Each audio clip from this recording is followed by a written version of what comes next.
It's a monumental day for Fury Fighting Championship with Fury FC 100 on UFC Fight Pass, where we have 3 title fights for you. But first, we get things going with a stacked amateur card, which also has a title fight on the line. Live from the Imagine venues, it is time for these fighters to unleash the Fury and welcome in to this historic broadcast. I'm Ramon, joined by the black belt himself, Michael Alexander. Alex Morona will be joining us shortly, and man, what a way to get us going. Fury FC 100. Let's talk about that first. Yeah, anytime an organization can successfully finish 100 shows, I mean, it says something about that organization, but Fury is still on the rise. We're still putting a ton of fighters into the UFC. I mean, and these shows just keep getting better and better. I'm excited to be part of this team. And this undercard broadcast, man, let's talk about this title fight. Jose Cordova taking on Anthony Johnson for the 135 amateur title. That's going to be a fun fight. We also have one pro fight as well. Damion Oranday taking on Cristian Lopez. Yeah, Cristian Lopez, the striker. Damion Oranday, the grappler.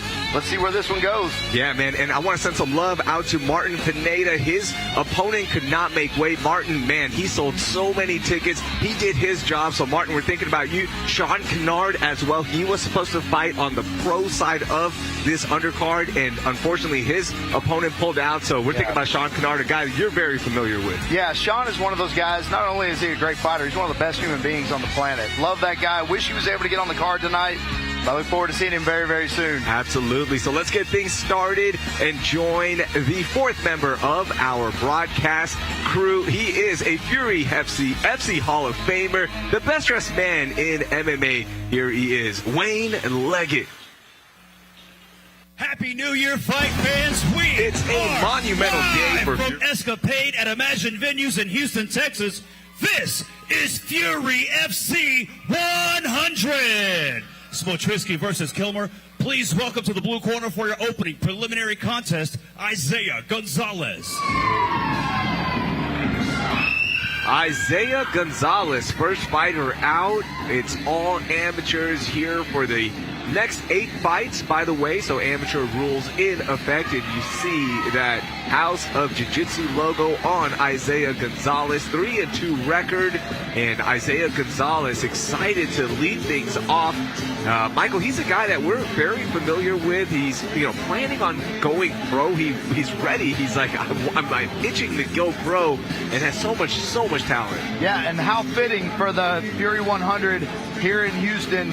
Fat Pat comes out for the first walkout song. That's got to be planned. But yeah, Isaiah is one of those guys that feels like he's on the cusp.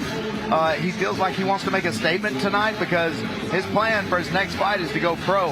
If he's able to make a statement here, if he's able to get a finish, especially early, I think we may see Isaiah as a pro very, very early this year. Coming here from San Antonio and getting ready to take on Loyd David. Loyd David, Houston fighter, so stepping into enemy territory is Isaias Gonzales. He loves to train. He teaches kids classes back home.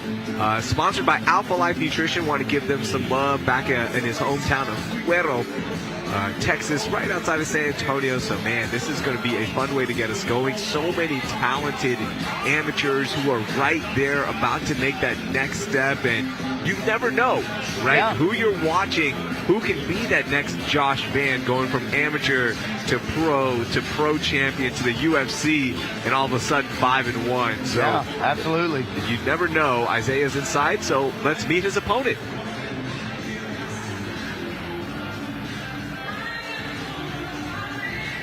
Please welcome to the red corner, Loyd David.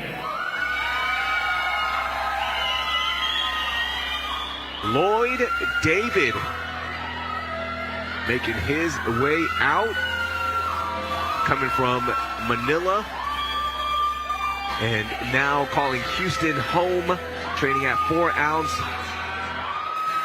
A 1-0 record for Loyd David. A good test here, taking on a veteran amateur. Is that fair to say? 3-2 record? Like, you're pretty much a veteran if you're Isaias Gonzales. Yeah, and pretty much, I mean, if you have 5 fights as an amateur and you have a winning record, you know, most of the time, we don't see these guys go past 5, 6, maybe 7 fights max. There are a few, Gage Harper, who you'll see later on the card, there's a few like that, you know, fight 10, 12, 14 times, but they're super, super young guys. And, you know, just getting as much time in, they know that their worth lies in their skills, so they're just improving their skills. And typically, you got 12 or 14 fights as an amateur, you're very, very active.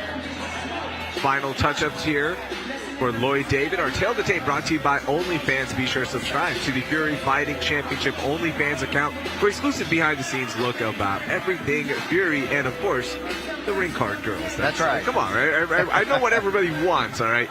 You see, even on the height, even on the reach there, 147.5 on 147.4, excuse me, for Isaias Gonzales. Both fighters are in. Let's get our introductions.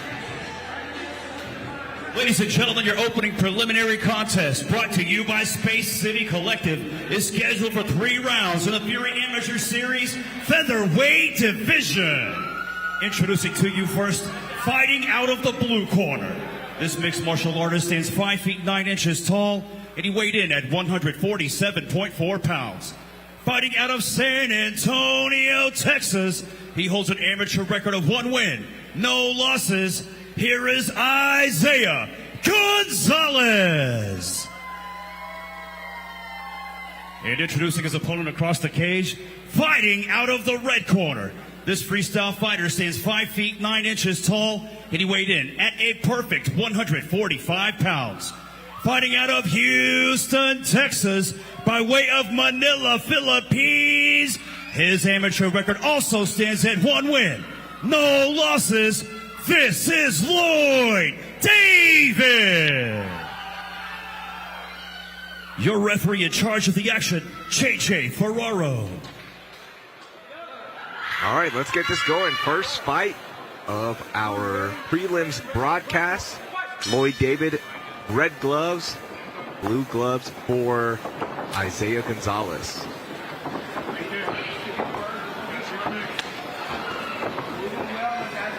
Opening up with a kick.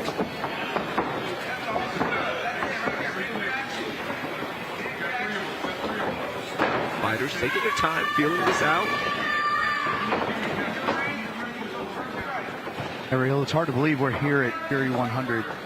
You know, we talked about it in the build-up a little bit, but you know, I've been together since Fury 55. Fury FC 55. I went back and calculated all the fights that we've called. 756 fights called together the last 3 years. Yeah, that's a lot of fight time. And it's still so much fun. Yeah, it is. Every card we get amped up to see these guys chase their dream, leave it all in the cage. What a night to do it. So many eyes are going to be on this broadcast. By the way, this event is sold out, so make sure you get your subscription in for UFC Fight Pass. That's how you can watch it. Not trying to show up to the imagined venues. You will not be let in. There are no tickets left right now. No, I think there's even people in the picnic area outside that's, you know, it's covered, but it's raining outside. So Loyd David goes in for a takedown here. Looks deep. He doesn't quite have his, I can't tell if he's got his hands together. Switches to a single. Be careful there with his head placement.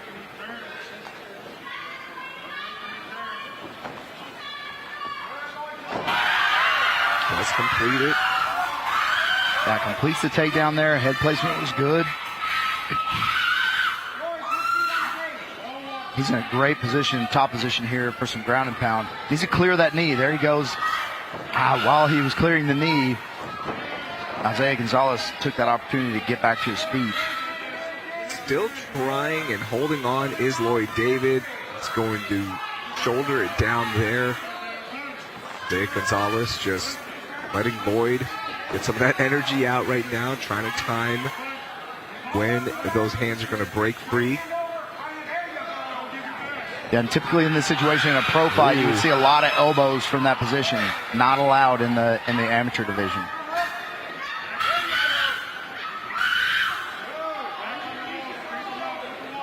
Got some passionate Loyd David fans in the crowd. Yeah, I can't tell if they're Loyd David or Isaias Gonzales fans. Couldn't tell if that was happy or terrified. 10 seconds left. All right, a big flurry there for Gonzales. But we will go to round 2.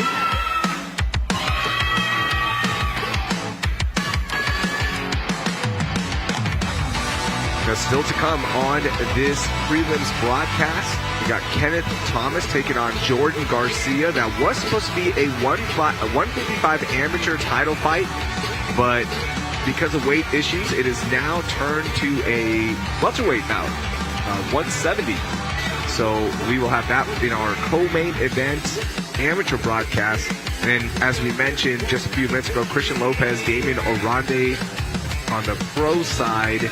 So all that and more coming up right here on the Fury FC 100 prelims broadcast. And then at 4:30 p.m. Central Standard Time, we are heading to UFC Fight Pass, where we have 3 title fights for you in a 9-fight main card. Whew. Yeah, 9 fights, 3 title fights, and probably, I don't know, maybe 6 athletes, maybe 8 athletes on the main card that I can pretty much guarantee you'll see in the UFC one day. Mm-hmm. Yeah, just in those final 4 fights, all 8 of those fighters are on the radar of the UFC officials. And I can just tell you, they're all watching. Yeah. All right, round 2 underway.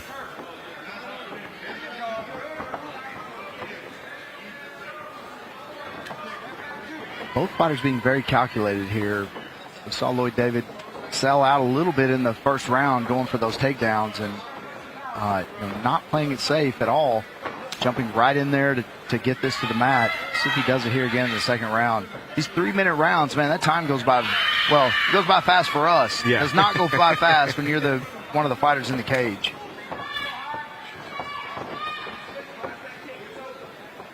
I'm impressed with Loyd David's pace right now for his second fight ever. Very calculated, taking his time, not making a big energy dump. Gonna have to deal with Gonzales right now up against the cage. Reverses that. Yeah, David goes straight to that single leg. See if he runs the pipe here and gets him away from the cage. He saw in the first round Gonzales is going to use the cage to help himself get up. See if he moves him away from it, moves his head to the center of the cage, and tries to work from there a little bit.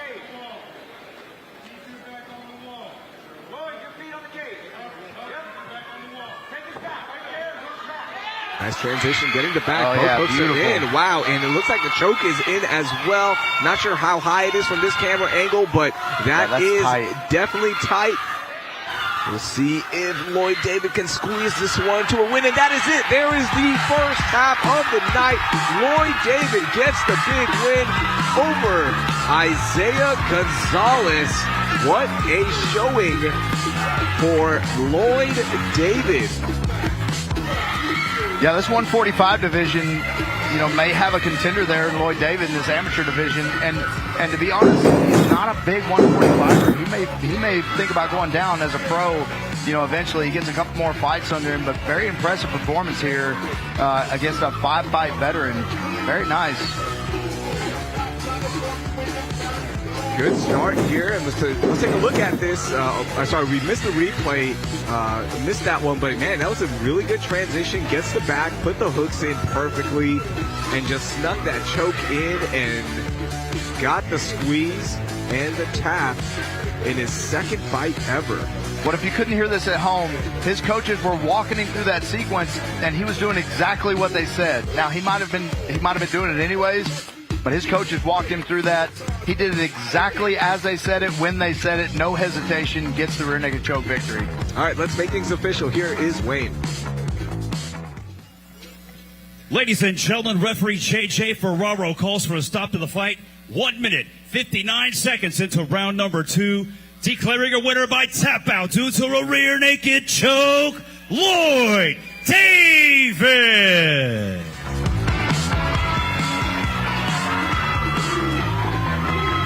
Congratulations, Loyd David.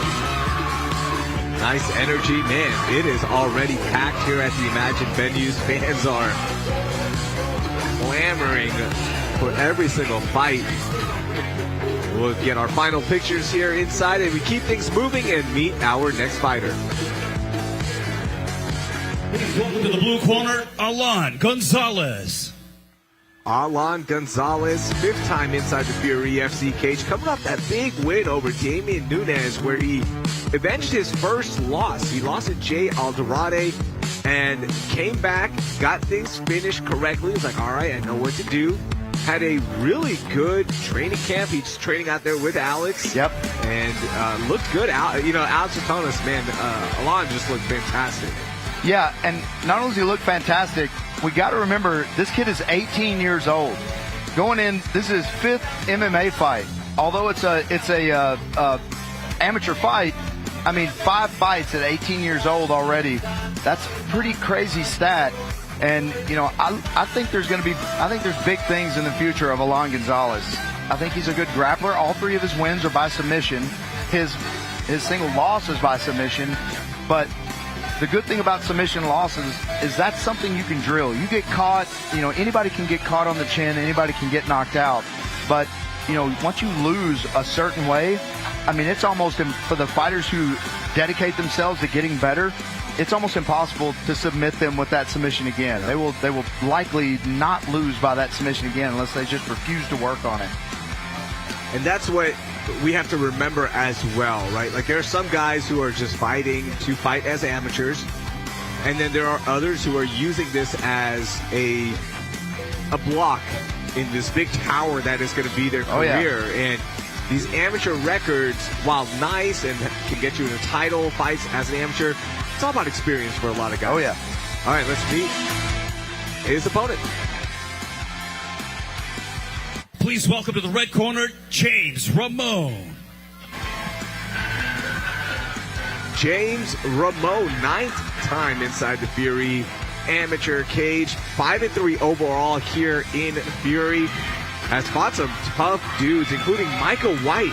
Yeah. Took him on for the strap last year, June of 2023.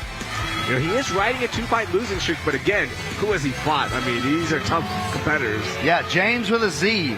We love the spelling. Yes, it is James. Yeah. And again, I want to make the point again. This kid, 6-3, 20 years old, 9 fights into his career at 20 years old. He has lost the last 2 fights to Sebastian Rodriguez and Sebastian Oiravidez, which, both these guys, especially Sebastian Oiravidez, that dude is going to be a champion someday. We look at our tail of the tape, brought to you by the Danuna Law Firm. The height advantage and reach advantage going to Alon Gonzales, the 18-year-old. It was a 125 fight, but both fighters agreed, hey, let's make this catch weight, make it a little bit easier on everybody. And here we are. We got ourselves a fight, so let's get our introductions. The following contest, brought to you by Danuna Law Firm, is scheduled for 3 rounds in the Fury Amateur Series Flyweight Division. Introducing your first competitor, fighting out of the blue corner. This mixed martial artist stands 5 feet, 7 inches tall, and he weighed in officially at 131.4 pounds. Fighting out of Valle de Santiago, Mexico, his amateur record stands at 3 wins. Only 1 loss. This is Alon Gonzales. And introducing his opponent across the cage, fighting out of the red corner. This freestyle fighter stands 5 feet 5 inches tall, and he weighed in at 129.4 pounds. Fighting out of Corpus Christi, Texas, he holds an amateur record of 6 wins. 3 losses. This is James Ramon. Your referee in charge, Professor Joe Solis. Professor Joe Solis with the assignment. Second fight here on our prelims broadcast. These fighters are so amped and ready to go. Nice little glove touch there, and expect a high pace from these fighters. Alan Gonzales in the blue gloves, James Ramon in the red.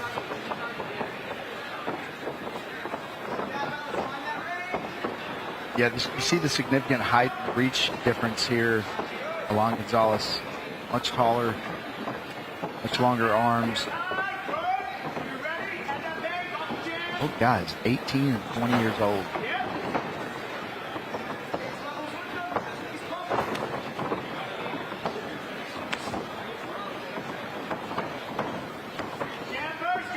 Oh, good attempt there.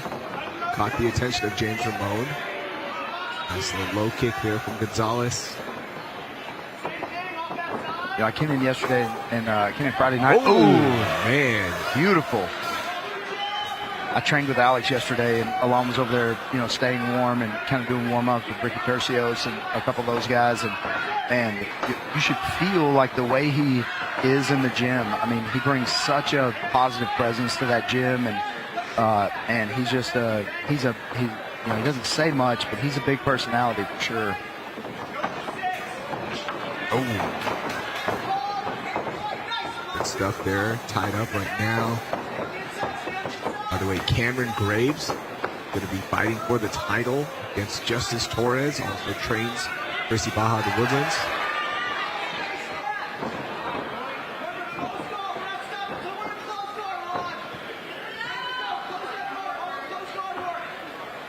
Alon very crafty on the ground also. I haven't seen much of his bottom game, but very crafty submission artist. All of his wins are by submission, so very, very comfortable in this position. That's the problem with Alex's fighters. A lot like their coach. I know. Probably have a great ground game, but they never showcase it because they want to stand and they want to push the pace and tempo.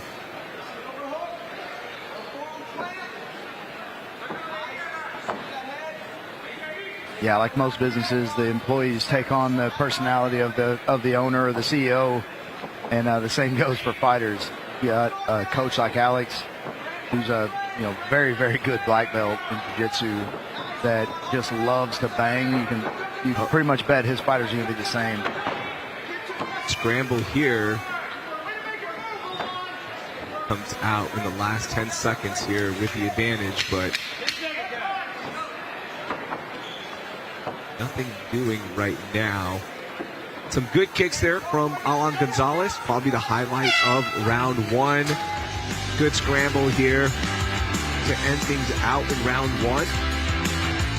Yeah, James Ramon did a good job there at the end because you saw Alan kind of switching his hips. He wanted that arm bar, but man, James Ramon did a good job of ground and pound and staying out of trouble in those positions. But a couple beautiful kicks there from Alan Gonzales. Saw that question mark kick to start the fight, and then that kind of snap kick that landed and stunned James Ramon. I think it's a very close round because of the way it ended. James was on top, and I think as far as damage goes, I think the bigger strikes were landed by Alan Gonzales.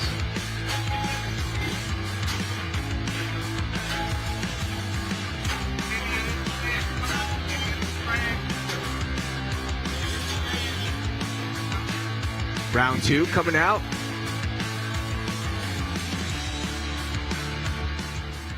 By the way, for those of you wondering where Alex is, why he's not talking, it's obviously because he is cornering the fight right now. He will be joining us right after this fight. Whipping kick there to start things off. Perfectly timed shot there from James Ramon. Gets us to the ground. On tight is Alan Gonzales. Yeah, James Ramon's corner must have seen something that they like there. I think it's that ground and pound, but you have to deal with this. Beautiful defense there. That triangle was very, very quick. Beautiful defense by James Ramon. Almost felt like it was too quick. Yeah. Like the setup wasn't set up as deep, but yeah, good defense there. Now this is a Darce choke James is going for here. Alan does the right thing. Gets that shoulder to the ground. Trying to catch an arm maybe is Alan Gonzales. Shoot those hips out.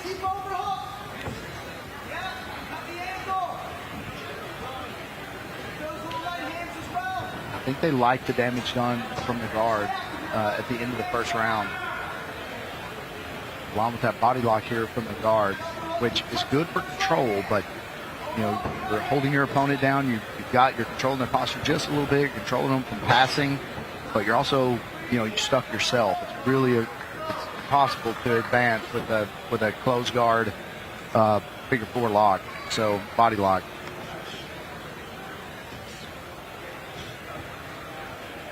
Just past the halfway mark of round 2. The fight. 1:15 left.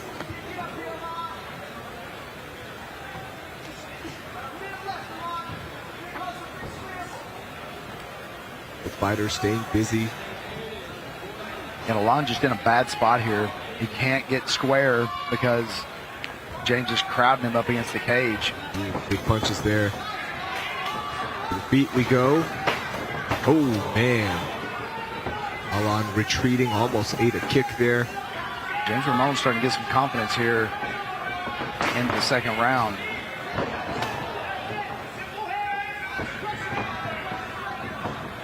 Right hand by Alon. Alon's defense is going to have to be on point. This is obviously a big point of emphasis for James Ramon. They want to get this fight to the ground now.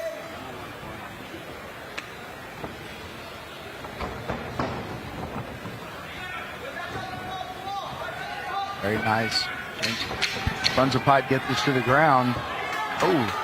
This is very tight. An arm and guillotines can be very difficult to finish from this position, but very uncomfortable and a good way to finish the round.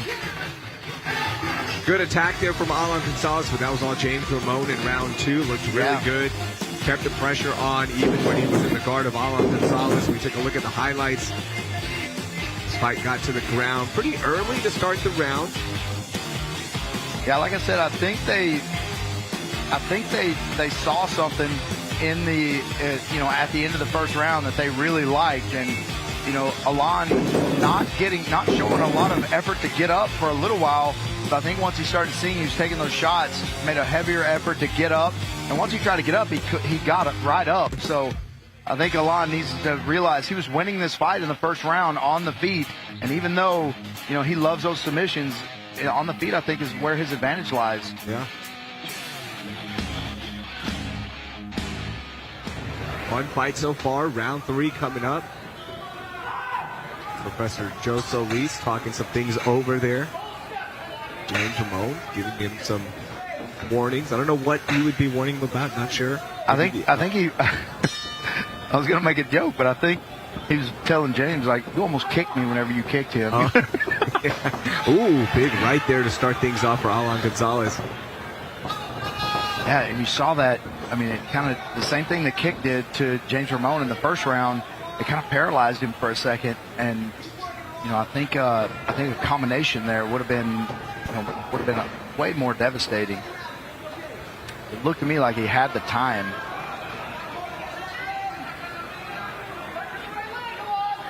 Gonzales trying to get to his hip, even though that bottom knee is over. He needs to throw that left knee over the back if he can. James passing now, but that actually, I'm going to say that probably did not work in his favor, although Alon let go of the head there. Now, especially from this position, Alon needs to work on just needs to get up as fast as he can.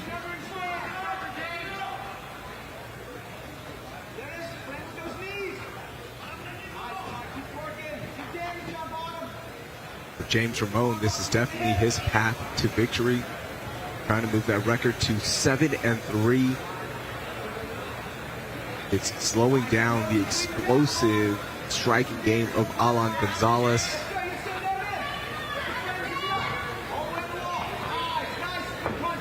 Yeah, he's doing a good job of, staying out of submissions and staying in good position and good punching position. Ground and pound, there's an art to it. And Tito Ortiz, Matthews, guys like that were the kings at it. Their hips are always forward, their head was always up. So, and they threw their punches from 90 degrees, straight from the elbow straight down. So it's impossible to push the arm across. It's, there's definitely an art to ground and pound, and if you learn it, and it's very difficult for fighters to deal with. You see that here, James Ramon, very good ground and pound, very good positioning while he's throwing punches from the guard. He's very aware.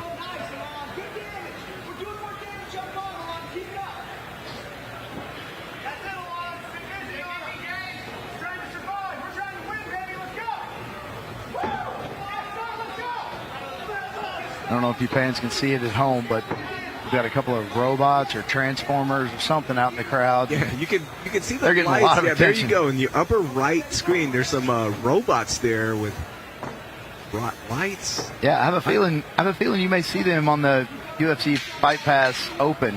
Man, I like it. Yeah. That should be our outfits from here on out. Yeah. Maybe Waleed Pirzada can make that for us. Yeah. Yeah, that's all our suits are missing is our lights. I want a light show on Yeah. mine. Why not? Man, you see that? Look at that big swelling knot underneath the right eye of James Ramon. Yeah, I mean, if damage is the goal, Alon Gonzales achieved that. Can't really tell where. See, there's that big shot, and it kind of paralyzed him. If that's a combination, James Ramon is in a lot of trouble there. Alon Gonzales doing a very good job of connecting. Ooh, look at that mouse, man. That looks. You guys are seeing the replay right now, but we just got a really good look of James Ramon's right eye. We can get a look of that, man. Yeah, that's going to be there for a week or so. That is getting big really fast. Luckily, this was not a 5-rounder because if there's a 5-rounder or a 5-minute round, this may be over. Yeah. Because he definitely can't see through that eye. Look at that. Woo, that's a beauty. Yeah, and that's this is what it looks like when you've been in a fight. Yep. And if you want to be a fighter, you got to accept the fact you're going to come out of a couple of them looking like that even whenever you win. Yeah. And you can't even do you should see the other guy. I know. The other guy looks fine right now. Yeah, Alon could come down here and put a suit on and be on camera. Yeah. All right, everything's calculated. Let's see how the judges scored this fight. Here's Wayne. Ladies and gentlemen, after 3 rounds of combat, we go to the judges' scorecards for your decision. Brought to you by DeNunoLawFirm.com. All 3 judges scored the fight 29-28, declaring your winner by unanimous decision, Alon Gonzales.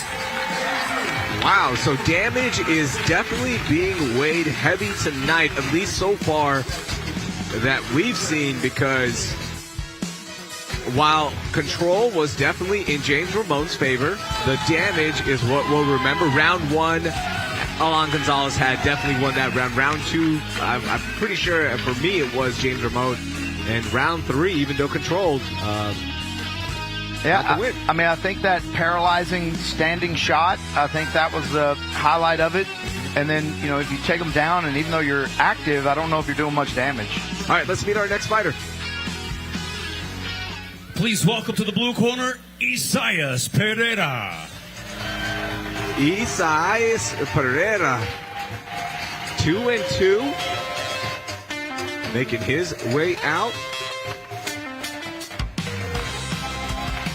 5th time inside the Fury FC cage on a 1-fight win streak. Got the finish of Armando Garcia in November with a round 2 rear naked choke. The thing I love about Pereira is he's either going to get the finish, Michael, or he's going to get finished. There's no decisions coming your way. Yeah, and and his record shows that at 2-2. I mean, he's one of those guys that like you said, the fight can go either way. But the one thing you can guarantee is that it's going to be entertaining. He is in here to fight, and he is willing to put it all on the line at every moment of the fight to make sure that not only of course he's trying to win, but he wants high entertainment value. Alex, welcome in. Hold on, we're gonna turn Alex's mic up in the back. We'll do that in just a second, and then we'll get things going. Isaias is inside, so let's meet his opponent. Please welcome to the red corner, Jose Alcantar.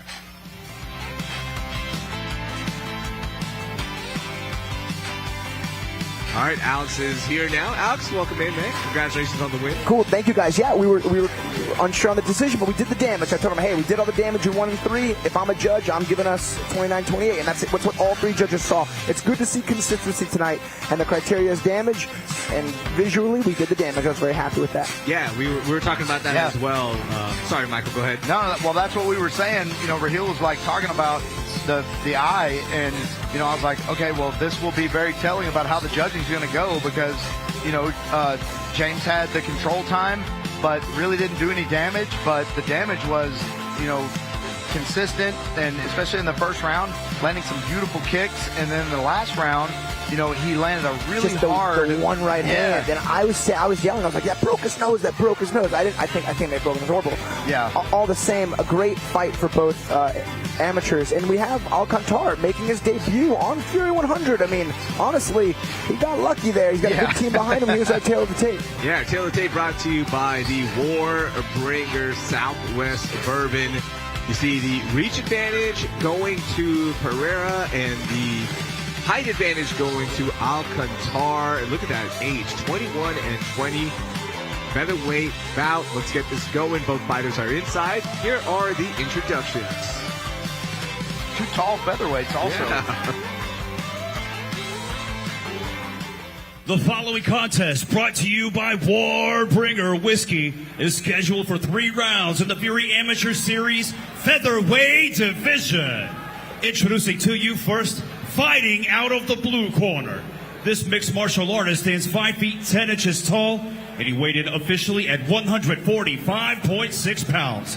Fighting out of Houston, Texas, his amateur record stands at 2 wins, 2 losses. Here is Isaias, Playboy Pereira. And introducing his opponent across the cage, fighting out of the red corner. This freestyle fighter stands 6 feet tall, and he weighed in at 146 pounds. Fighting out of Modesto, California. Today, he makes his amateur debut. This is Jose El Cucuy Alcantar. Your referee in charge, JJ Ferraro.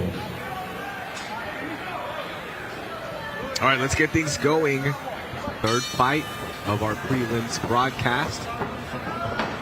Pereira, blue gloves, Alcantar in the red. I don't think Alcantar has blinked since he's started walking out. He's definitely got those fighter eyes. Yeah, there obviously wasn't a lot of tape on him, but there was some information. He did have a grappling background in California. He hit like an impromptu move from California to Houston. No, house plan, and thankfully found himself at a good team with the already father and son combo over at Next Level. And he's making his debut early on.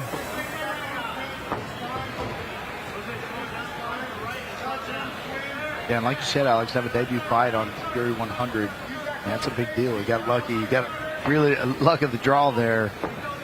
Not too many. He may be the only one. Is he the only debut? I believe so. Got one more. Niko Martinez is making his debut. Oh, yeah. Coming up in fight 6. You guys remember that other fighter? He was training at Main Street. Remember, he moved from New York. Yeah, that's Mambo. Yes. Mambo. Yeah. Mambo. Yeah, we fought him last time. Yeah, that's right.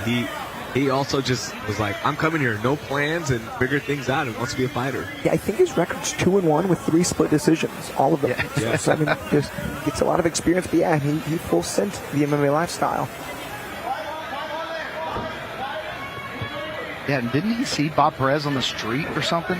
Yeah, and he's like, hey, I just want to. They met in New York, I believe. Big exchange there. Oh, he turned up the big right hand. Alcantar catches Pereira. He's in on an anaconda choke. So he tries to pull him into guard, and he does.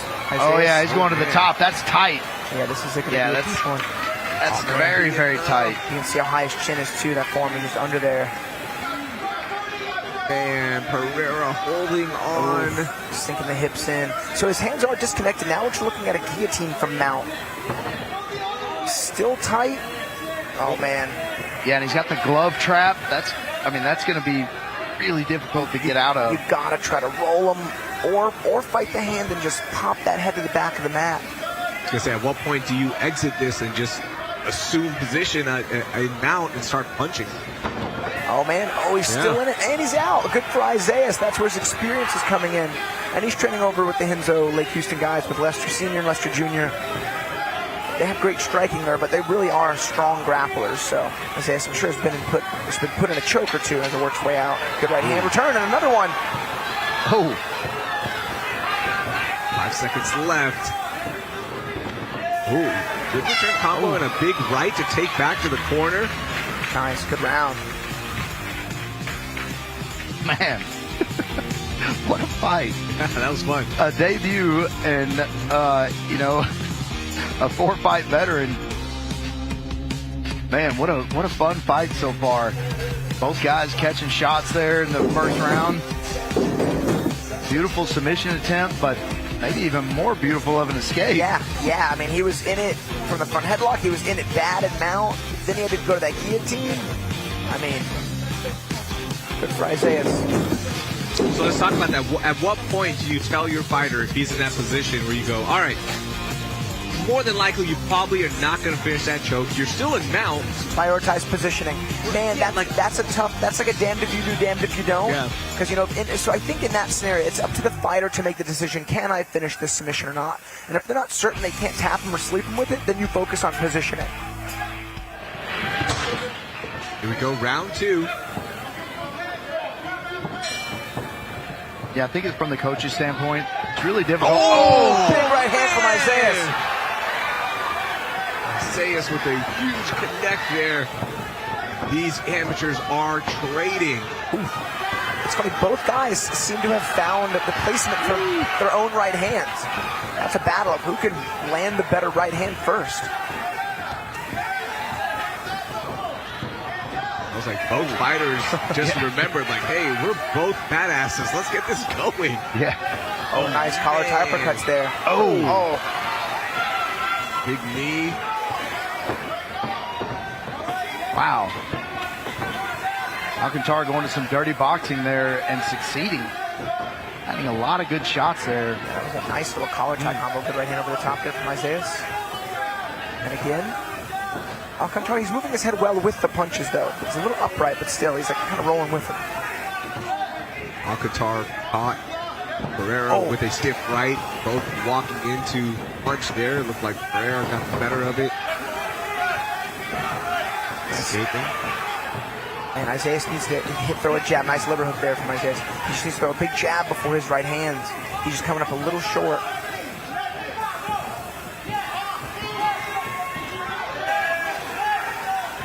Oh, another big right. Oh, man. Wow. These guys are finding openings here. Each guy connecting with every combination that they throw. I'll tell you, Alcantar's looking good for a debutant fighter. His technique's sharp. He's not waylaying these punches. Ooh. Nice liver work there. Isaias.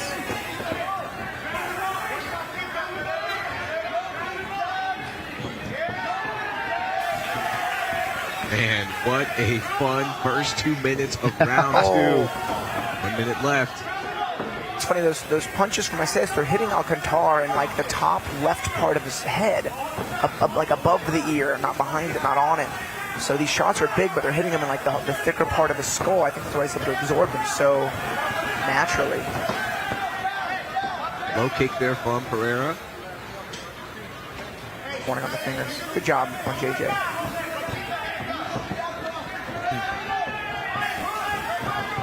Good inside work there from Alcantar. Man, as Isaias lands a 3-banger. Nice double jab into the right hand. That was good usage to that jab there from Alcantar. What a fight.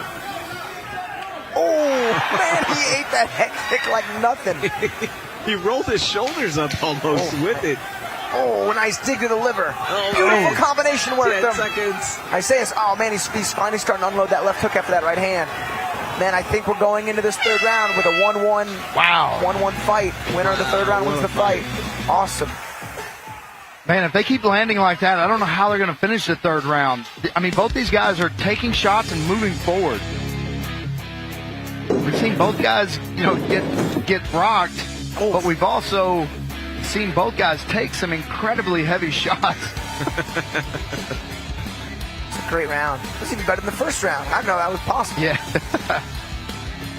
Man, no matter who wins this one, I'm excited to see both of these guys again. There was a wild night of fights in the UFC last night, too. Yeah. Fury standout, Jacoby Smith with a brutal knockout. He fought Preston Parsons, who fought some power punchers like Trevin Giles and Simmelsberger and went the distance with them. And Jacoby knocked him out in about 90 seconds. Big left that did Punched through him. Did not even use his wrestling whatsoever. Congrats to Jacoby Smith. Also had No Way Jose on the card. Trey Ogden was on the card. Oh, yeah. Unfortunately, they did not get the wins, but still nice to see Fury alum on UFC broadcast. Yeah, Jacoby's 7 days notice. And, we've said it before, that guy is the real deal. Gets better every fight. If you went in not knowing anything about Jacoby Smith, you would not have guessed that's a wrestler. No. That was actually a good finish there from Alcantar. Got his hands together on those legs, finished that double leg, but Isaias did a great job using the overhook, building the base, getting back to his feet as he lands a huge right hand again. And Alcantar has a chin and can absorb some punches because he has taken some big rights from Pereira. Oh, man, I'll tell you, dude, Alcantar's got a chin on him, though.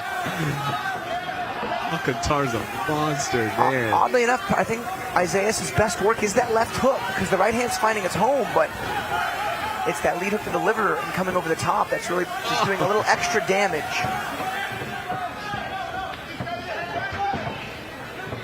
These guys are standing and throwing. And they had a little beef at weigh-ins yesterday, but after a fight like this, man, nothing but respect. What a scrap. Again. Again. Alcantar told us in our broadcast interviews, he just said, I love this shit. That's all he said. He just loves MMA. And he hadn't even fought yet. Yeah, and this first fight, what a debut. Showing so much heart. Isaias got to lift those arms up. Notice Alcantar's hands, they are locked right into the butt. He's got that lifting and pulling ability. Isaias is tall, but he's got to split that base, hike those elbows up nice and high. Trying to turn that double leg into a shallow body lock, which he just did as he pummels his own right underhook.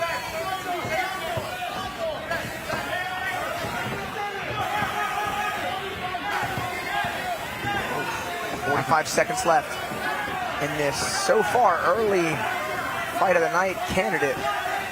Our third fight in. Oh, man, drops him hard with a low kick. Knocked him off balance. That was just below the knee.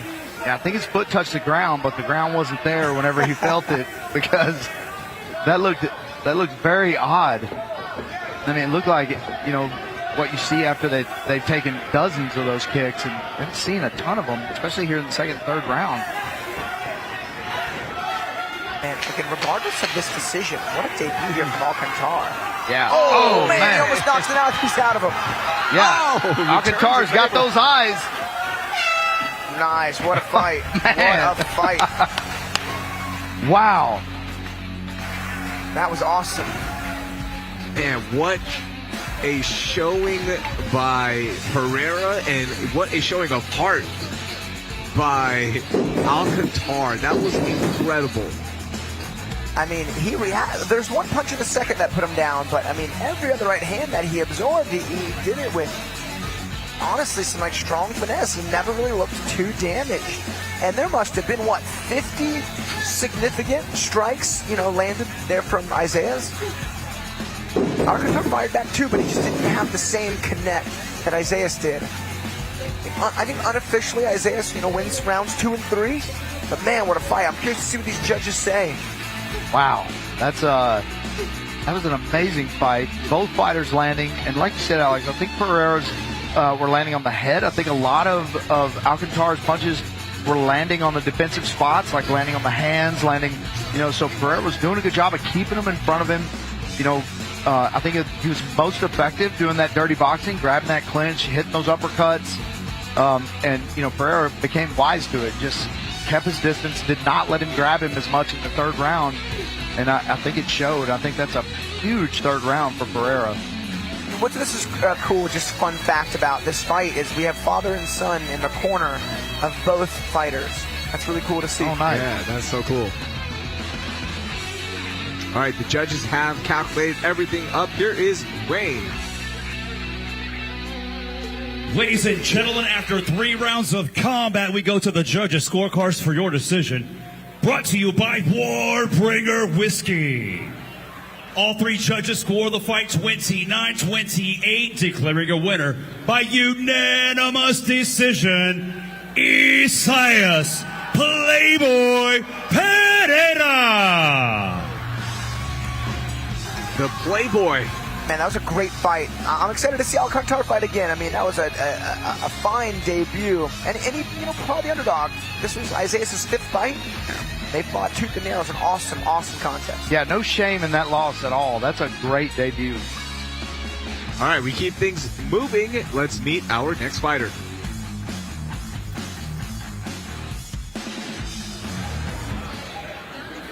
Please welcome Jake Lira to the blue corner. Jake Lira, 4-time inside the Fury FC cage. Coming in, returning to Fury after a stint in a different promotion, riding a 1-fight losing streak. He did go 2-1 in 2024, so slowly but surely getting things back on track. Yeah, and the loss that he had was actually a title fight in another organization. So, coming straight off a title fight, coming back to Fury, where it's got to feel like all your fights are title fights. I mean, This roster, especially in his 135 division, is so good. And, he's got one of these guys that's a gamer in Gage Harper as an opponent today. Yeah, and in that loss, in that title fight, the guy he fought is one of my guys, Jose Del Corvo, who's fighting for the Fury Bantamweight title tonight. And ironically, his opponent, Jake Lira's opponent tonight, Gage Harper, just fought for the 135 title. He ended up coming short to Anthony Johnson, who's fighting my guy, Jose.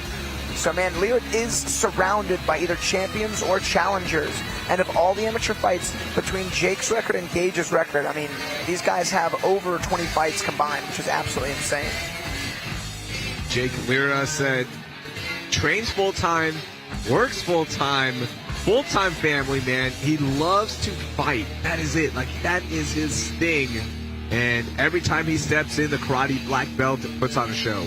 Yeah, he had a bit of a tough time early in his amateur career. His record's 3-5, but he's won more of his fights lately than not. I feel like he's really found his footing. He's found his style.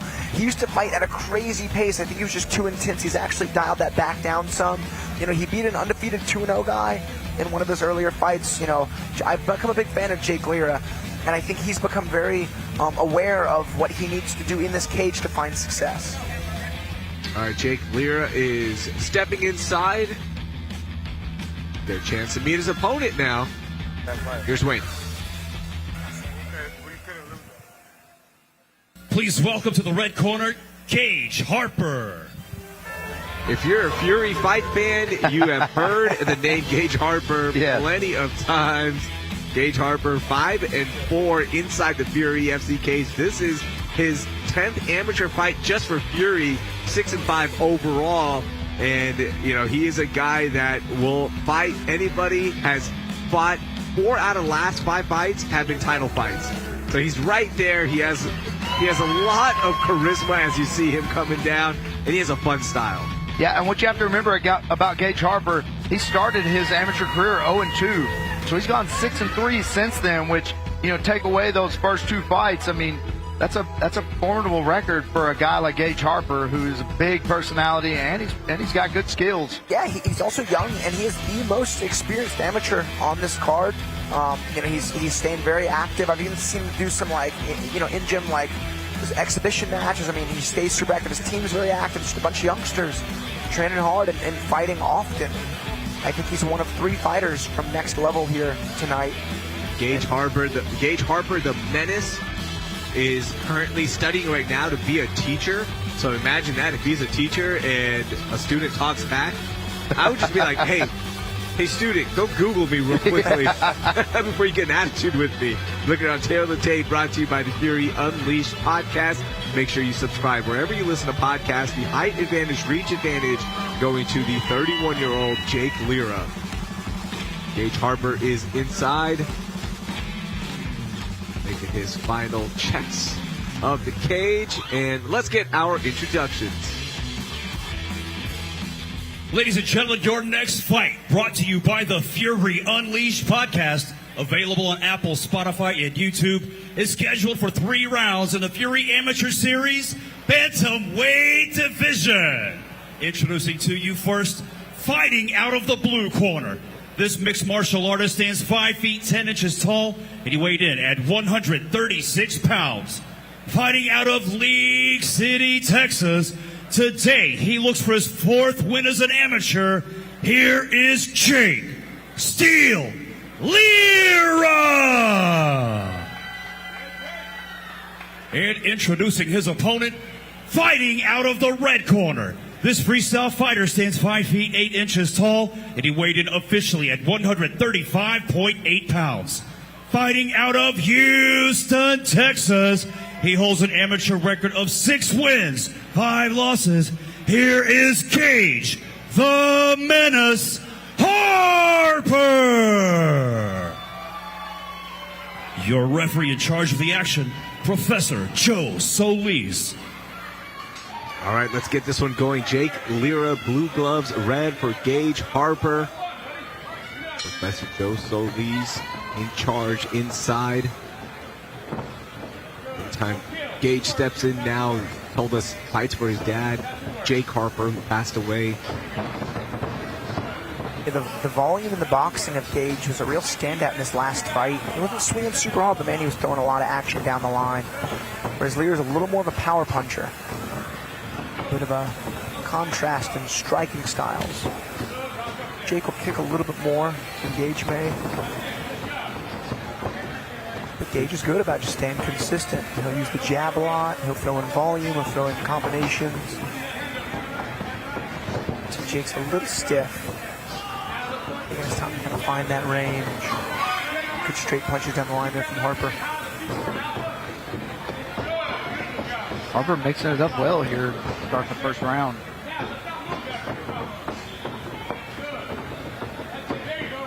That's been the evolution of Gage Harper. Remember, we called some of his earliest fights, and I don't want to say predictable, but we kind of knew what he was going to throw, and now you just see the evolution of him as a fighter. He struggled on the ground a bit in his early outings, but man, his wrestling and grappling really has gotten better. If anything, he's used his wrestling to win fights in the past.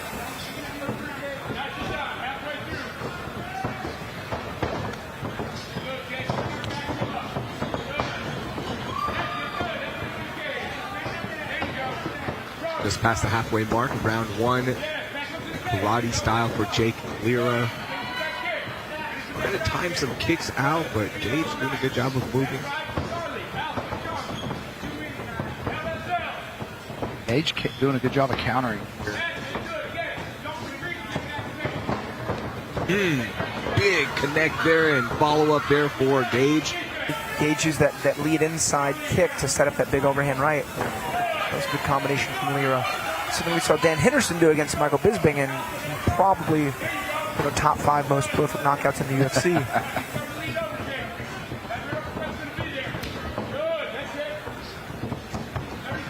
Yeah, it's fun to hear Dan do commentary for his own knockout too. Seen that. Oh, both guys step in. Either punch landed super flush. Jake struggling just a bit to find the range. I'm sorry, Lira. Oh, good right hand there from Harper. Oh, a nice back fist. Harper walks right through it. Stays in his face. I think Harper was a little close for him. 10 seconds.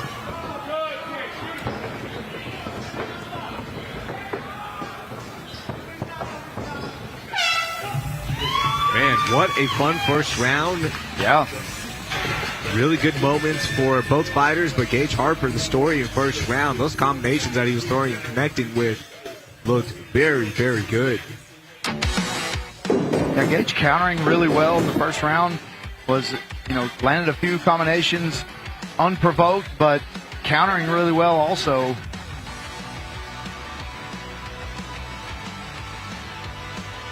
A beautiful job there, kind of on the break. Yeah. See Jake Lira trying to jump in and kind of run past him, and kind of that Steven Wonderboy style, jumping in and out, jumping past your opponent.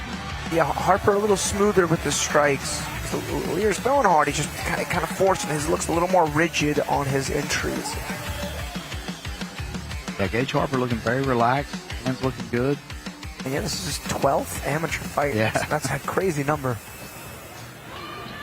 Gotta go back and track it. How many of those have we called? I feel like there was a stretch there when we first started. We were calling a Gage Harper fight every card. Alex, you and I may have called his first amateur fight also. I don't remember when it was, but I may have called his first one. I'll look it up here. I'm pulling up his Tapology. Like 3 constants in my life. Faith, family, and Gage Harper.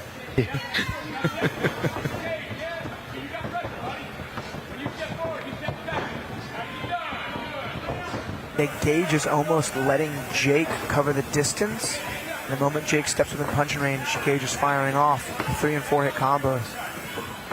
Notice Gage is just standing right on the outside. Ooh.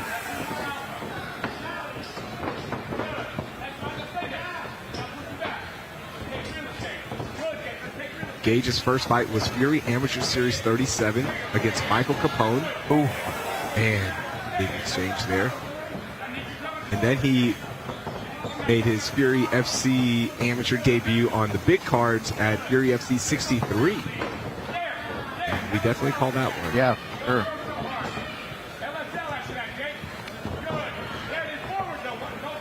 Gage landing again with a 3-punch combination. Man, Gage is bringing it. Yeah. Harper unloading here.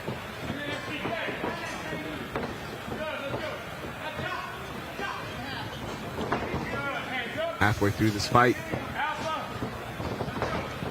Boom. That had some bad intentions there for Jake Lira. Really loaded up that right, missed it.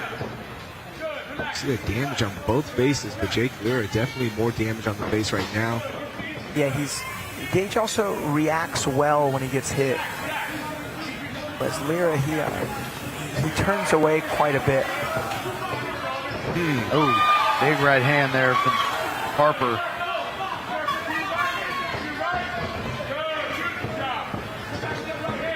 Lira might have been hurt there for a second.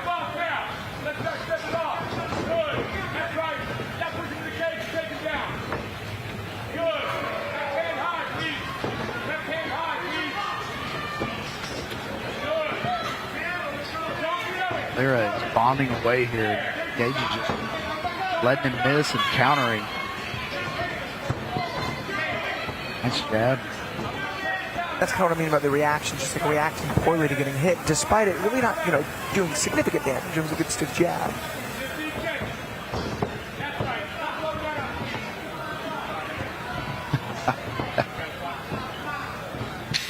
Harper remembering there after the fact that he needed to taunt him a little bit.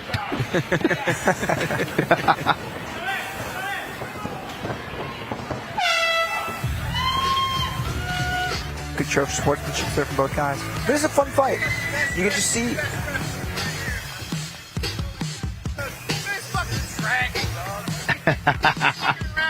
Richard Burmaster, That's right.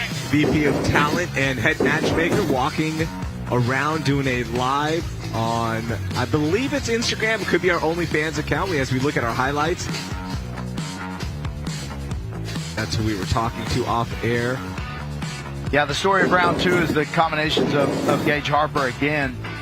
You know, he was countering well, and the shots he did take, like you said, Alex, kind of walking through them and throwing combinations of his own, definitely landing the better of the shots here. Jake Lira, you know, if he lands one of those big shots, it's going to be hard to recover from that, but so far, Gage Harper's been able to stay right at the edge of the pocket, not take really any damage from him. He's taken a couple shots, but they all seem to be short or just out of range.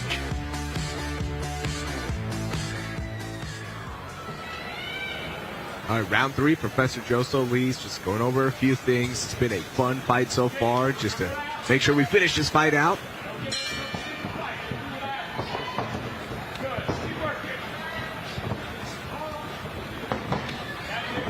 Good kick there from Lira. You hear the snap and connect. Yeah, I'm curious to know what each of their coaches told them about, you know, how they stood in this fight. I wonder if they told Lira, hey, you got to go sell out. And, you know, Gage, I don't think it matters what they told Gage. He's going to try to end this fight. Yeah. No guy seems super interested in looking for a takedown. Both guys fight trader strikers.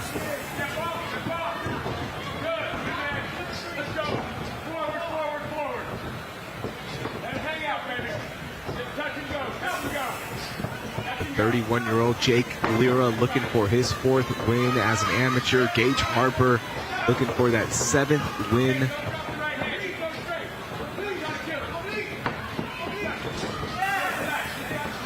Nice little Superman punch there.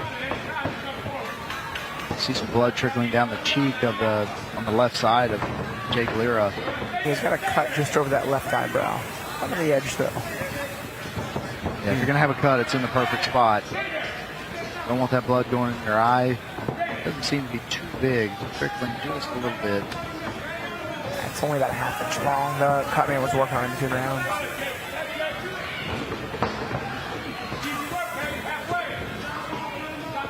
Those big right hooks, I mean, they're not the worst. You just got to throw something before it. A fake, a jab, most common. Something Gage is doing well. He's leading most of his combinations. So like he's right there. He threw a fake jab into a low kick. You got to try to make him react first and then throw your combination. Yeah, other thing about Gage that's interesting to watch his demeanor now. Stays the same, not overreacting, not getting down either.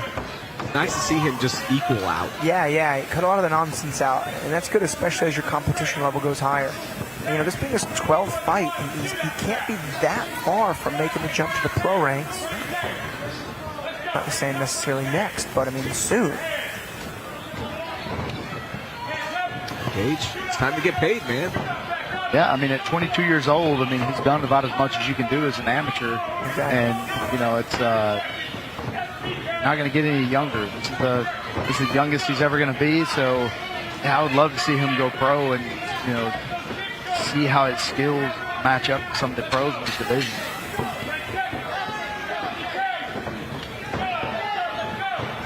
Final few seconds of this fight. Big kick there from Lira. Gage Harper returns the favor. And all that time and good sportsmanship. What a battle between 2 fierce competitors. That is a bond forged for life now. That was fun to watch, man. Yeah, I think Lira could have maybe won that 3rd round, but I'm pretty sure Gage takes 1 and 2 at least pretty clearly. I looked at Gage, kind of knew that too, because it seems like he was a little less active in round 3. Like why take the unnecessary risks? And thankfully the judging has been on point tonight, so we'll see what these judges say about this fight. Yeah, and as far as damage goes, I mean, it's undeniable that, you know, Harper did the most damage. You know, I'd love to see the punch count and you know, what the difference in significant strikes was, but I mean, I'm sure it was significantly higher on Gage Harper's side. A fun fight, man. Jake Lira always entertaining, always brings it. And, this is one of those fights where I wasn't sure if Gage wasn't going to take it to the ground, but never even crossed his mind. Yeah. Didn't see a level change at all. Not even a faint level change. 4 more amateur fights to get to.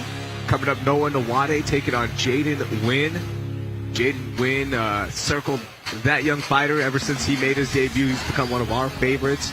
Coming off his first loss, Nwaedi looking for his first win ever. That is still coming. Of course, our bantamweight title fight. Jose Cordova taking on Anthony Johnson. And then we have one pro fight as well. Cristian Lopez taking on Damion Oranday. But first, let's see. Oh, look at the robots. Are they dancing? Yeah. Those dancing robots? I think they're twerking right now. The one on the left is definitely getting low. All right, inside the cage. Let's see how the judges scored this one. Here is Wayne. Ladies and gentlemen, after 3 rounds of combat, we go to the judges' scorecards for your decision. Brought to you by the Fury Unleashed podcast. With scores of 30-27, 29-28, and 30-27, your winner by unanimous decision, Gage the Menace Harper. Congratulations to Gage Harper on the big win. Moves that record to 7-5. And Gage, if you're... some words for Gage. There you go. I was going to say, Gage, if you're watching this replay, because he's obviously not watching now, it's time to go pro, man. Yeah. Congratulations. What a fun amateur career there for Gage Harper. Can't wait to see you inside the pro ranks here at Fury FC, hopefully. Please Let's meet our next fighter. Blue corner, Nwaedi. Nwaedi. Looking for that coveted first win. Noah, such a big fight fan, 4-time inside the Fury FC cage. All his fights do go the distance. So there is that portion of it where he uses his advantage on the ground, his strength. But what we're all looking for when we talk about Nwaedi is, man, when he puts it together, he's going to be a monster. Yeah, 3 decisions. I mean, the upside of that is you get a lot of cage time, you get a lot of experience. The downside of that is he was on the losing side of those decisions. But, I mean, it just tells you that, he's hard to put away. He's got a good chin. He's good defense. I mean, so it tells you that the skill level is there. It's just he's got to go on offense more. He's got to find his spot. He's got to find his thing, Alex. So, yeah, like the terrain of this fight is so interesting because Jaden Nguyen, obviously a flashy striker. He wants range. He wants to keep it on the feet. And Nwaedi, he has got his fights to the ground abundantly in his first 3, but again, has not found success. So this is kind of an interesting fight. Is Nwaedi going to try to grapple where he has, lost his fights in the past? Or, because I believe that's where he thinks he's better than Jaden, or is he going to strike with Jaden, which again is a challenge itself. So I'm curious to see just where this fight's going to take place. Nwaedi hosts the MMA podcast on YouTube called The Will versus the Way. Excuse me, that's just a podcast, and Michael Aswell's been on it. Hurricane Ike Villanueva, Fury's own. Love Hurricane Ike. He's been on it. Terrence McKinney's been on it. So make sure everyone who's watching go check out The Will versus the Way on YouTube and podcast platforms. He's looking for other guests, so you guys want to volunteer yourselves, go ahead, man. Reach out.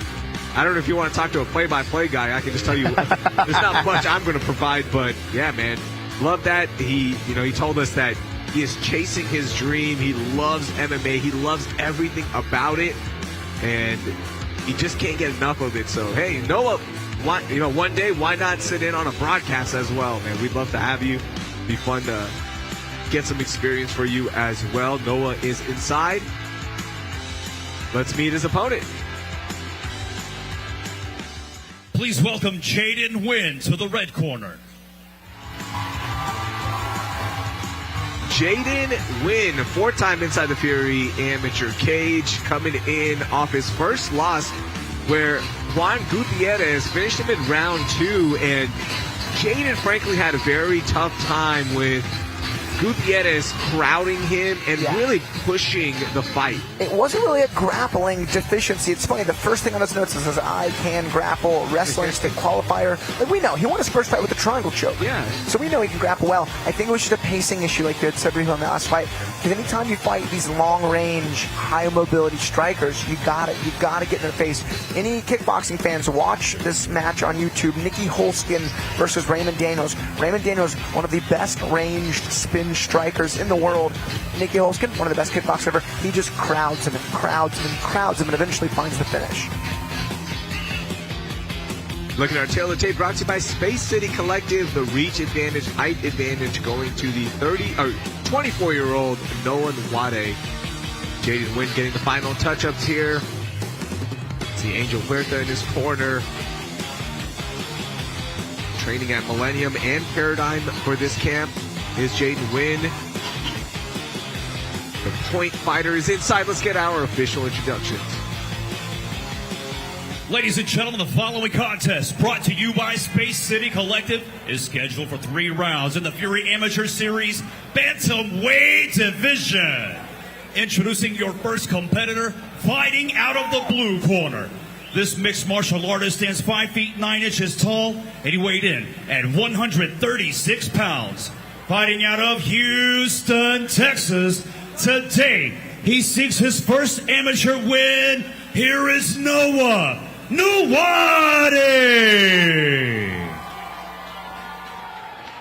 And introducing his opponent, fighting out of the red corner. This freestyle fighter stands 5 feet 7 inches tall, and he weighed in officially at 135.2 pounds. Fighting out of Houston, Texas, his amateur record stands at 2 wins, only 1 defeat. Here is Jaden, the Dragon Nguyen. Your referee in charge, JJ Ferraro. All right, JJ Ferraro with the assignment. Nwaedi blue gloves, Jaden Nguyen red.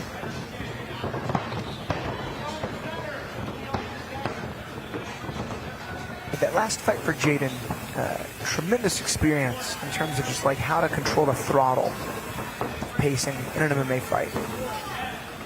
Oh wow, that was a weird takedown. It was awesome. Beautiful. I gotta see a replay of that one. I'm not even sure. I don't know what happened. Jaden was up on his feet before he even hit the ground. I think Nwaedi was able to kind of hit like a back scoop on a kick that had narrowly missed.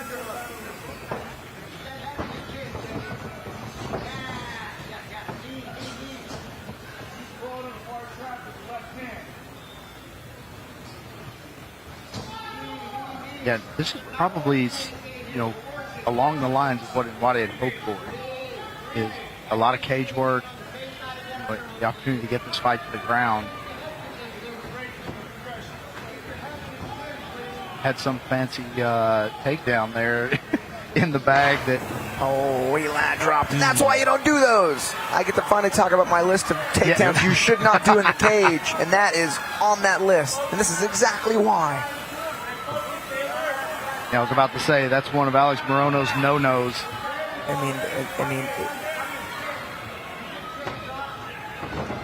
Always a bad spot for Jaden. Yeah. 127 to work with. Nwaedi is strong and fresh and dry right now, too, this fight. It's less than 2 minutes in.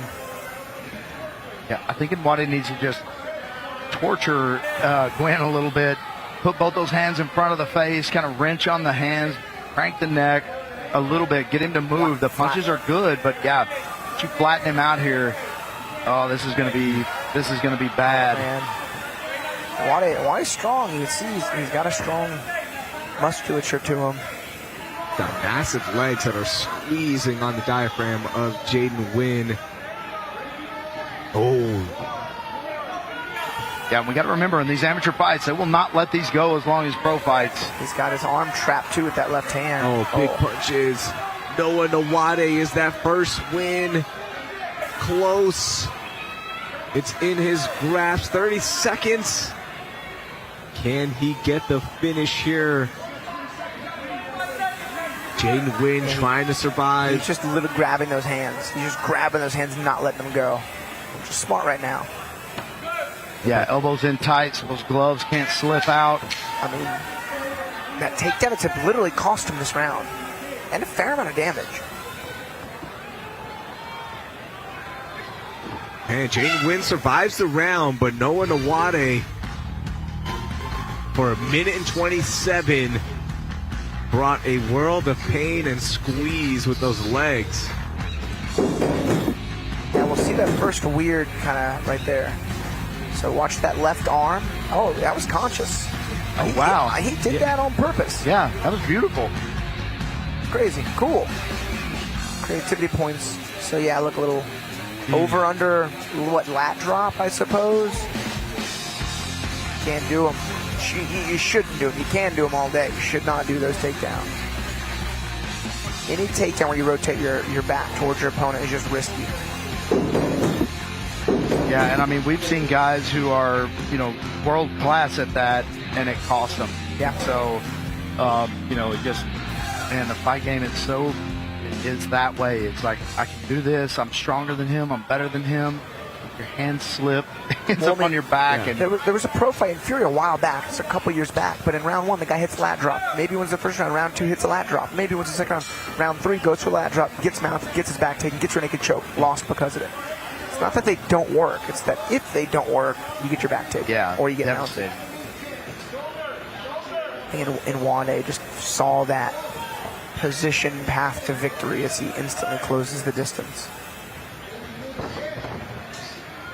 And this Fury cage is not a small cage. I have been to a lot of local shows in my day, and I have seen cages, I don't want to say half the size, but much smaller. So Jaden's got a nice little cement mixer here. But, he's got the space to move. He's just got to find the way to do it.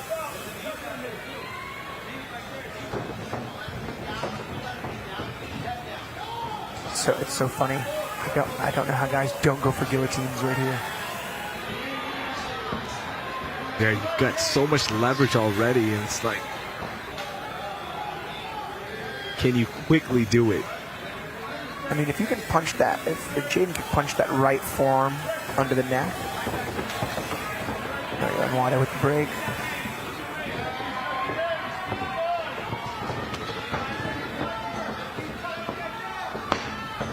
I'll tell you, super high mobility striking is hard to do when you've grappled hard for a few minutes. Oh, nice, good little counter right hand there. Jaden. Got a punch. Yep, nice sprawl.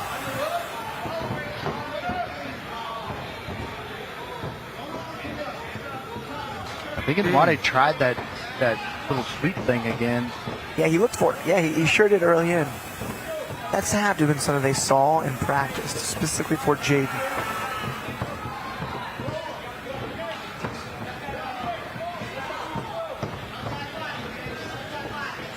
It always makes me happy when a fighter trains on something specific and then he hits it in the fight. It always makes me happy, even if it ends up, where it's not. He put some time into that, and so good to see him follow through with it and make it happen here in the first round.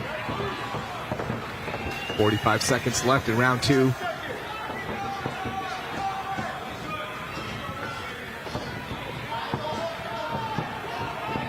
Yeah, it's kind of like when Alexa Grasso, had practiced hitting back takes off of missed spinning back kicks, just like we saw right there, and won the UFC ladies title with it. Nice little inside hook there and hip exchange there from Jaden Nguyen, but good get up from Nwaedi.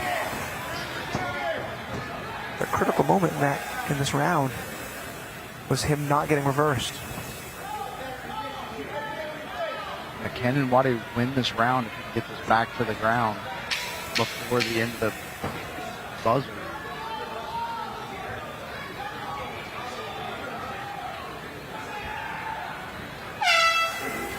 All right, round 3, here we come.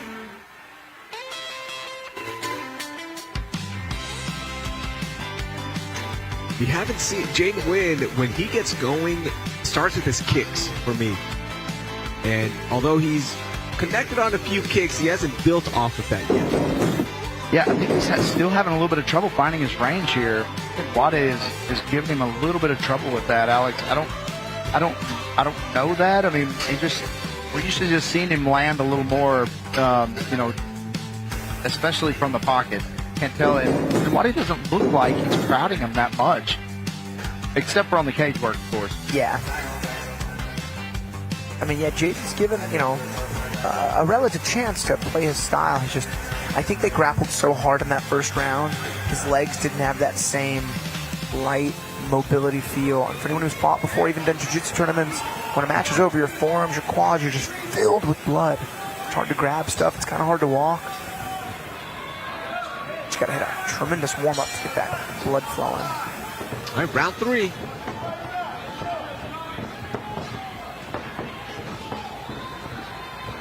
Round 1, Noah Nwaedi taking it unofficially. Round 2, I'm going to say Jaden, so fight definitely up for grabs right now.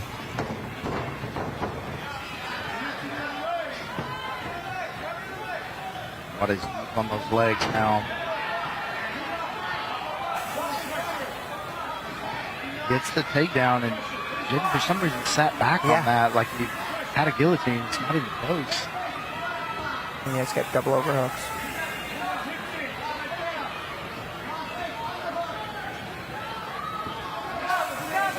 Yeah, he's going to be in a ton of trouble here if Nwaedi gets past those knees. Exposing his back there. Like almost leg weights himself. Could get up, but had some back exposure. I wonder if Nwaedi wasn't better up trying that lift away from the cage.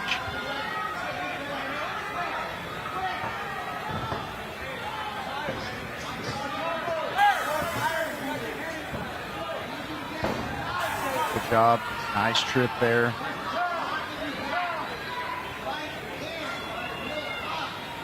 Got to think if Nwaedi gets the back here,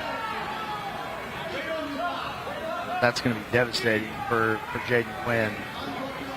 Even if he's not able to finish the submission, he's did a ton of damage there in the first round. He sunk that left hook and he still get that right hook in.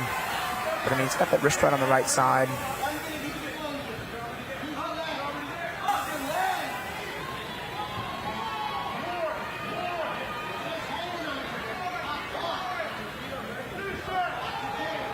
Left arm working across the neck. That's under the neck.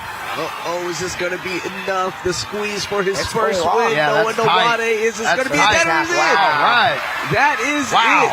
Noah Nwaedi gets that coveted first win as an amateur. Gets the finish of Jaden Nguyen, and I know he's going to be breaking it down on his YouTube channel, Nwaedi MMA. Man, he wanted that win so badly. He fought hard for it too. Yeah, and that was as the fight progressed, they saw how they win this fight. They went back to it and, got to the position that he knew he had to be in to win this fight. Beautiful job of making sure he got there. Beautiful job of continuing that momentum toward this moment. I mean, it was a great job by Nwaedi. Yeah, once he get it there and that gate hand is under the chin, Noah Nwaedi coming over and giving us some commentary of his own. See Jason Solis there, coach of Noah Nwaedi. Jason Solis, Third Coast MMA, Texas Third Coast. I started training with Jason, man, one of the nicest guys. I still have nightmares about his conditioning classes. Huge win there for Noah Nwaedi. We make things official. Wayne is heading inside. Take it away, Wayne.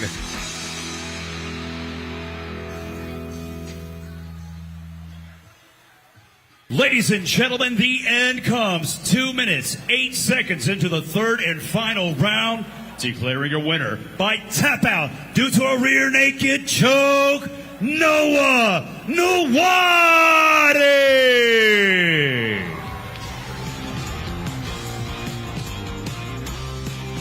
Good for Noah. Very impressive. An opponent like that who is a world-class striker, to come in there and game plan through that fight. Beautiful job. All right, we keep things moving here. Final pictures first, though, for Noah. Got to get the winning pictures, man. Lifetime of memories right there. Yeah, especially when it's your first one. All right, let's meet our next fighter. Please welcome Niko Martinez to the blue corner. Niko Martinez making his way out, making his debut. Niko Martinez, not only is he making his debut as a fighter, just made his debut as a father. The black belt, San Antonio native. What a way to debut right here on Fury FC 100. Yeah, we said it earlier with the earlier debut, but it's a big deal to get a debut here. Plus, we've got a jiu-jitsu black belt, we've got a new father. That sounds like a lot of motivation to be pushing you, Alex, in your debut. And I'll tell you, back in the day, not too long ago, maybe 6-7 years, if you were a jiu-jitsu black belt, people would not fight you as an amateur. Yeah. I knew a lot of black belts, a lot of Travis Took, who just had to fight pro out the gates because the grappling credentials back then, the black belt was, it's still a big deal, but there's so many black belts now. Yeah. That you'll actually quite regularly find black belts doing amateur MMA, which is really cool. I want to ask you, what is the average age now of somebody getting a black belt? Man, age, I don't know how consistent there's any data on that one. I just promoted a guy who got his black, but he's 50 years old. Yeah. Usually, like Les Jr. just got his black, but I think he's 22 maybe. Yeah. So, the scope really is wide. I would imagine like Niko's 24, 30 years old maybe. Probably like an average age. But yeah, 24-year-old black belt. That shows you've been training for a long time. Niko is inside. Let's meet his opponent.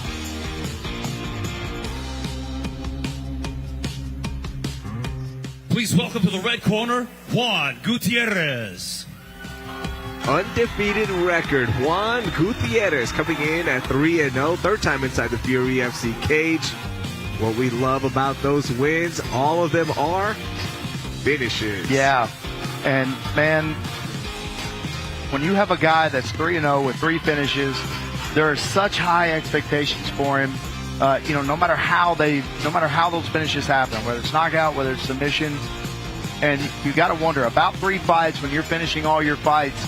This is the tipping point. We're going to start to see what kind of guy he is, because Alex is typically not going to get any easy fights at this point, and he's going to get used to winning. And eventually everybody loses, but the more fights you have, and the more of a defining moment that first loss is. And not that I'm saying he's going to get it here. I'm just saying, there is a point around 3 or 4 fights where you got to decide what kind of fighter you are. Yeah, I remember Juan Gutierrez, Sarah Taylor tape, 19 years young, already 3-0. Man, he's sharp. His wrestling's really good. His jiu-jitsu's really good. But I'll tell you, I don't know how much striking we've seen of his, but I'll tell you, this is going to be a fun contest for sure. A great matchup. Just that slight reach advantage for Gutierrez. Tail the tape brought to you by Sheath Underwear. Did Sheath design exclusive Fury FC 100 underwear? Because that'd be awesome. Yeah, I'm wearing some. Yeah. The thong looks good on you. Yeah. All right, let's get our official introduction. The following contest, brought to you by SheathUnderwear.com, is scheduled for 3 rounds in the Fury Amateur Series Bantamweight Division. Introducing to you first, fighting out of the blue corner. This mixed martial artist stands 5 feet 10 inches tall, and he weighed in officially at 135.4 pounds. Fighting out of San Antonio, Texas, today he makes his amateur debut. Here is Niko Martinez. And introducing his opponent across the cage, fighting out of the red corner.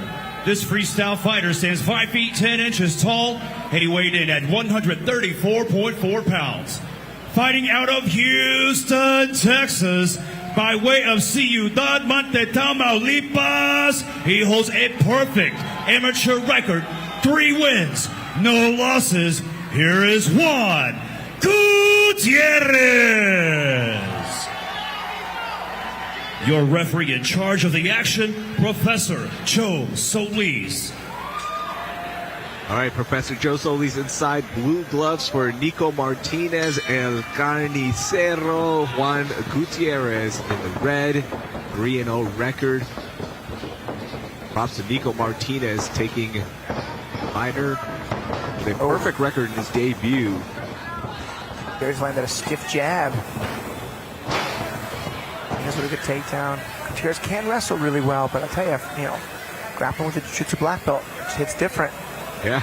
That's what I mean. He was on his back. He didn't take him down. He jumped back, got the body triangle. Does the leg pummel. Oh, man. Man, is this going to be enough? The punches are raining down. That choke is getting in pretty tight. The angle's not the best there for Martinez, but it doesn't make it impossible to finish. A full figure four goes a long way. Man, the squeeze on both ends. Yeah, I don't think that choking arm is quite under the chin. And he's full sending it, though. He's going to crank on it until something opens up, or if that tap comes his way. He is going all out right now. Is Niko Martinez, and readjusting now is the black belt. Yeah, he's got to square up on the back. This is giving the opportunity to do that, but he's got to square up on the back. To be a little more behind him. Just for MMA, I mean, the slightest, gap is they're not going to tap. They're going to fight through that, and they'll let you build up that lactic acid in those arms as long as you want to hold it if they can breathe. Man, we had one of my guys had to fight a jiu-jitsu black belt kind of on short notice. They both lost their opponents on fight week. We're like, hey, just don't give me any back exposure in the first round. And our guy's back got taken instantly. We survived it and then found the finish in round 2. But still, like, when you're fighting a jiu-jitsu ace, this is kind of worst case scenario. But from the ace's perspective, and Martinez being the black belt, it's not going to get any better than this. If he can't find the finish now and Gutierrez can survive it, he's going to have a very fresh, very aware round 2. Gutierrez being the more experienced fighter. Man, but Martinez is all over him. Not lost this back taken. About 2 minutes of ride time. That's hard to do in MMA. Yeah, I was going to say maybe he's better if he switches sides. I think he's got a better bite from that side. Neck crank him at this point. Yeah, that's really, really uncomfortable.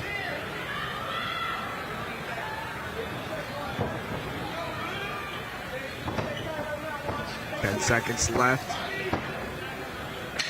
Round 1. And those neck cranks.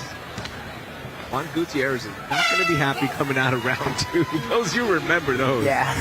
Yeah. Yeah, neck cranks are just the worst because if you fight them, it makes cramps in your neck. And if you don't fight them, it feels like your head's going to twist off. Man, it's they're awful. And I got attacked with a shoulder lock and I defended it, but it pulled a muscle in my back on the opposite side. It's so strange, what muscles connect to what when you're getting wrenched on. By the way, 2 more fights coming your way on the amateur side of things here on our prelims broadcast, and we still have a pro fight as well. But it's fight number 8, Jose Cordova taking on Anthony Johnson, 135 title on the line. Still have Kenneth Thomas, KJ, taking on Jordan Garcia. That was supposed to be a 155 title, but both fighters like, let's meet at 170. Now it's just a welterweight fight. That's a great fight, by the way. That really is going to be a high-impact fight. 3 more fights coming your way on our prelims broadcast. At 4:30 p.m., we go to UFC Fight Pass. Make sure you get your subscriptions in right now for Fury FC 100. 3 title fights for you on this historic broadcast.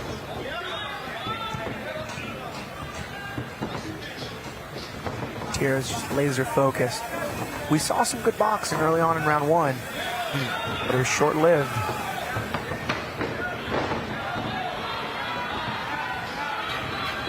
Now that shot may have hurt Niko Martinez there a little bit.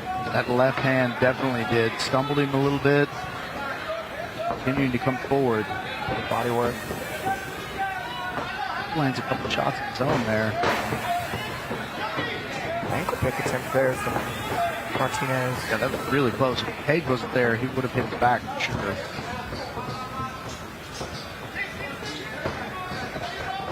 Oh, nice setup with the right hand.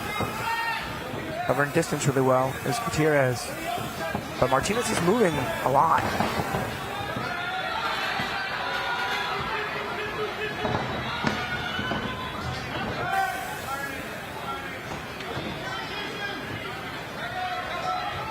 Oh, jumping triangle, flying triangle. He's got a fully figured forward. Can Gutierrez submit the jiu-jitsu black belt? Man, that was a cool attempt. That was bold. I don't know if that was the right opponent to do it against, as awesome as that was. But I mean, look at Martinez just locks that body triangle in instantly. Yeah, that is one that.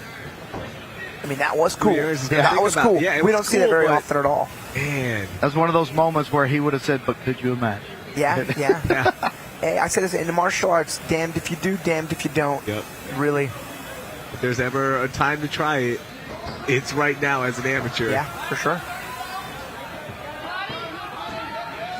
Yeah, if there's time to try it, it's whenever it's available to you. It's whenever you're given the opportunity. If you're trying to force something like that on a jiu-jitsu black belt, but it was an opportunity, it was open, and he had it locked up. But of course, jiu-jitsu black belt's going to have near perfect defense or something like that. And he did. You saw Martinez instantly posture up. His demeanor didn't change. He slipped his head out, used it to pass the guard. After that guard pass, Gutierrez tries to get up. Martinez counters to get up with the back take, and here we are. Maybe switching to an armbar. Baiting him a little bit. Try to turn to the other side. As he turns to the other side, tries to put his left hip on the ground. Tries to switch sides on Martinez. He'll switch to that armbar. Interesting little left side overhook, stopping Gutierrez from spinning through. I'm curious to rewatch that and I'll look to apply. That was a cool way to not lose the angle on the back take. All right, so 2 rounds, 2 tough positions there for Juan Gutierrez, but survives the round. Yeah, big right hand there from Gutierrez. Sitting in someone's guard is one thing, but he was on his back hunting chokes. I mean, I know Gutierrez did a little more damage on the feet in that second round, but, and jumped the trunk. That was really cool. Yeah. But look at instant posture. Pummels that left elbow to the inside of the thigh, ducks his head out, gets to the back. All in one smooth motion. That was sharp grappling there from Martinez.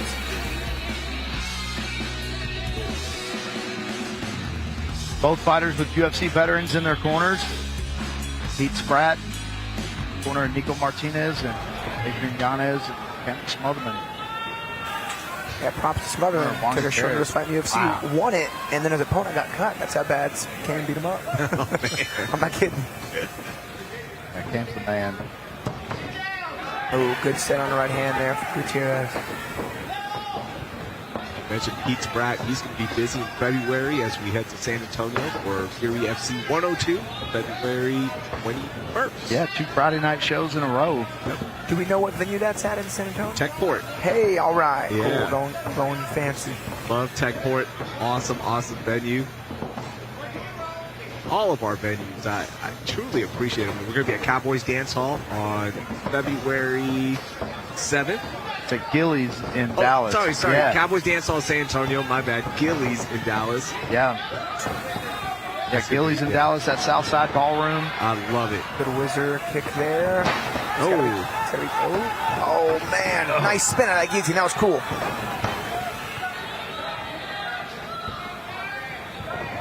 Yeah, the only bad thing about the Techport is they make us park like a half mile away. Yeah, I was going to say, have your walking shoes ready. Is the arm trapped in this? It is.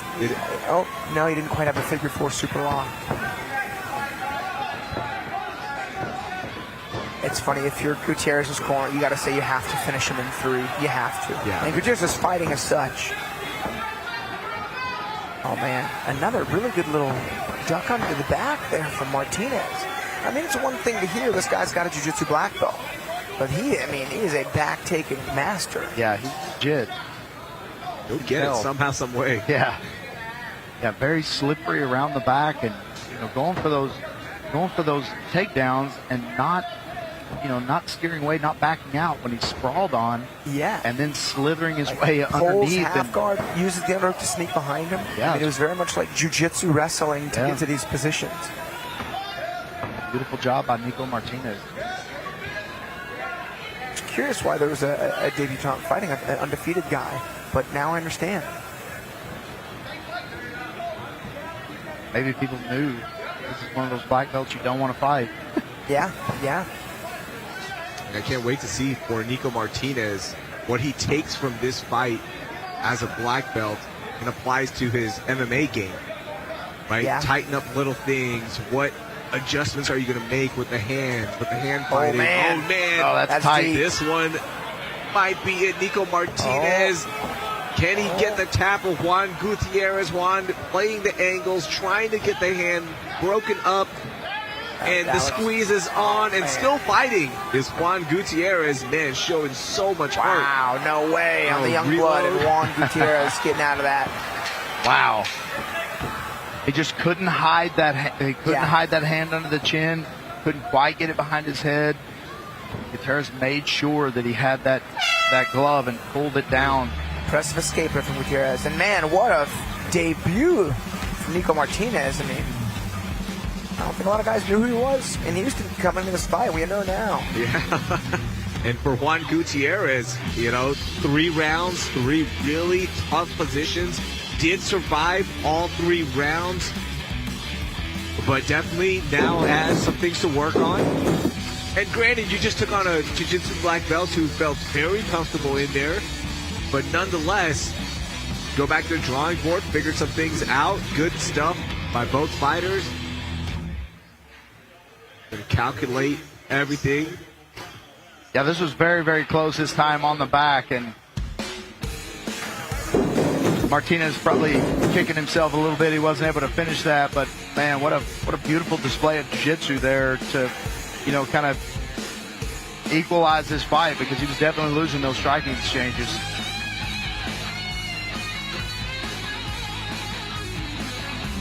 Coming up next, we got KJ Thomas taking on Jordan Garcia. Still have our bantamweight title on the line for Fury Amateur Series. Jose Cordova taking on Anthony Johnson. And then Damion Oranday trying to right the wrong that was his debut. Looking for his first win as a professional against Cristian Lopez, a.k.a. I'll fight anybody. Yeah. I'll take on anybody. I don't care. I love that attitude. And then 4:30 p.m., head to UFC Fight Pass, where we have 3 titles on the line. Paris Moran defending his title, 125 title against Alden Pereira. Justice Torres defending his 145 strap against Cameron Graves. Alex, your guy, of course, the former 145 champ. A great fight. And then in our main event, the vacant welterweight title. Somebody's going to leave as a champ. Sam Kilmer, the hottest fighter in Fury, taking on Shimon Smotriski. All that coming up at 4:30 p.m. on UFC Fight Pass. But first, let's see how the judges scored this one. Ladies and gentlemen, after 3 rounds of combat, we go to the judges' scorecards for your decision. Brought to you by SheathUnderwear.com. Judge William Dean scores the fight 30-27 Martinez. Judge Michelle Morales scores the fight 29-28 Gutierrez.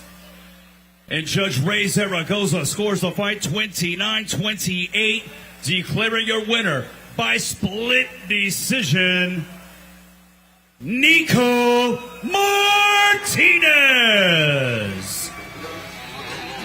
Congratulations to Niko Martinez on the big win. Debut win for the black belt, getting things done. What an impressive display. Can't wait to see him back inside the Fury Amateur Series cage. And with that, we move on to our next fighter. Here is Wayne. Please welcome KJ Thomas to the blue corner. KJ Thomas, 5th time inside the Fury Amateur Series cage. on a one-fight win streak after beating Josiah Jones at Fury Amateur Series 55 in November, Michael. Yeah, the Wolverine is, his with a 5-2 record. Those 2 losses against Elias Goley and Sean Magnus. So 2 guys that, are going to be the top of the heap in the amateur division and as pros. These guys are very, very good. But, Kenneth Thomas knows how to win fights. Very, very well-rounded. And, I think this is a good test for him. This is going to actually be a very good fight, Raheel. Yeah, this one, when we were talking about things, and look who's joining us. It is our good friend, Jake Heffernan. What's up, boys? Wearing the tuxedo. Yeah. Look at you, looking sharp. Man, how are you? Had to get good looking for this show. Fury 100, honored to be on the show with you guys. Alex is out, so I'm stepping in for a little while. I love it. Jake it's an honor. Is on our Fury Amateur Series cards, Fury Challenger Series cards, and love hearing you and love seeing what you're doing with the commentating. Right now, KJ Thomas inside, and KJ very excited to go pro. Obviously, he still has this amateur fight, but he's a guy that is like just waiting to go pro, and could be a good way to figure things out before heading to the next level. KJ's inside. Let's meet his opponent. Please welcome to the red corner, Jordan Garcia. Jordan Garcia, perfect record, 4-0, 4-time inside the Fury Amateur Series. Our defending champ beat Daniel Perez in round 1 back in September. And here he is, Jordan Garcia, defending it. Perfect record, guys. There's always that added pressure. Yeah, I mean, what else can you say about Jordan Garcia? All of his fights are wins, and they're all in the first round. So, this is a very tough opponent that he's got here. And, Jordan Garcia, no matter what, I expect big things out of both of these guys. But Jordan Garcia, very, very good at 4-0. Yeah, you see guys like this. Again, one of them's wanting to go pro soon, the other one undefeated. This is one of those scenarios where you're just trying to squeak out as much experience as possible before you make that step to the next, direction of going pro, getting paid for fights, and having that permanent record. It's exciting to see these guys match up against each other, especially with the prospect of I want to go pro soon. So this is going to be one of those ones where I'm just really keeping my feet wet, keeping myself in competition, but also knowing where my future keeps me. Look at our tail of the tape, brought to you by Warbringer Southwest Bourbon. The height advantage and that 8-inch reach advantage for KJ Thomas, the 26-year-old who told us beforehand in 2 years he's giving himself this timeline. He wants to be in the UFC. And for Jordan Garcia, simply described himself as a chill guy who loves MMA and jiu-jitsu. That's his life. Hey man, never count out the guys who do this simply because they love it. That reminds me of, again, on the commentary team, Alex Morano. People look at him and they think, oh, this guy's not going to be hard to deal with, and he is an absolute monster in that cage, but he does it because he loves it. All right, both fighters are inside. Let's get our introductions. The following contest, brought to you by Warbringer Whiskey, is scheduled for 3 rounds in the Fury Amateur Series welterweight division. Introducing your first competitor, fighting out of the blue corner. This mixed martial artist stands 6 feet, 1 inch tall, and he weighed in at 171 pounds. Fighting out of Houston, Texas, by way of Bay Minette, Alabama, he holds an amateur record of 5 wins, 2 losses. Here is the Wolverine, KJ Thomas. And introducing his opponent across the cage, fighting out of the red corner. This freestyle fighter stands 5 feet 10 inches tall, and he too weighed in at 171 pounds. Fighting out of Houston, Texas, he holds a perfect amateur record, 3 wins, no losses. Here is Jordan, the Assassin Garcia. Your referee in charge, JJ Ferraro. JJ Ferraro with the assignment, and This fight is at 170. It was supposed to be for the 155 strap. Everything got renegotiated. So, hey, let's just make this. Oh, a big crack to start things off there for Jordan Garcia. Very tight guard on Jordan Garcia, too. Yeah, I think Jordan Garcia is coming in here. I think he wants to make a statement here.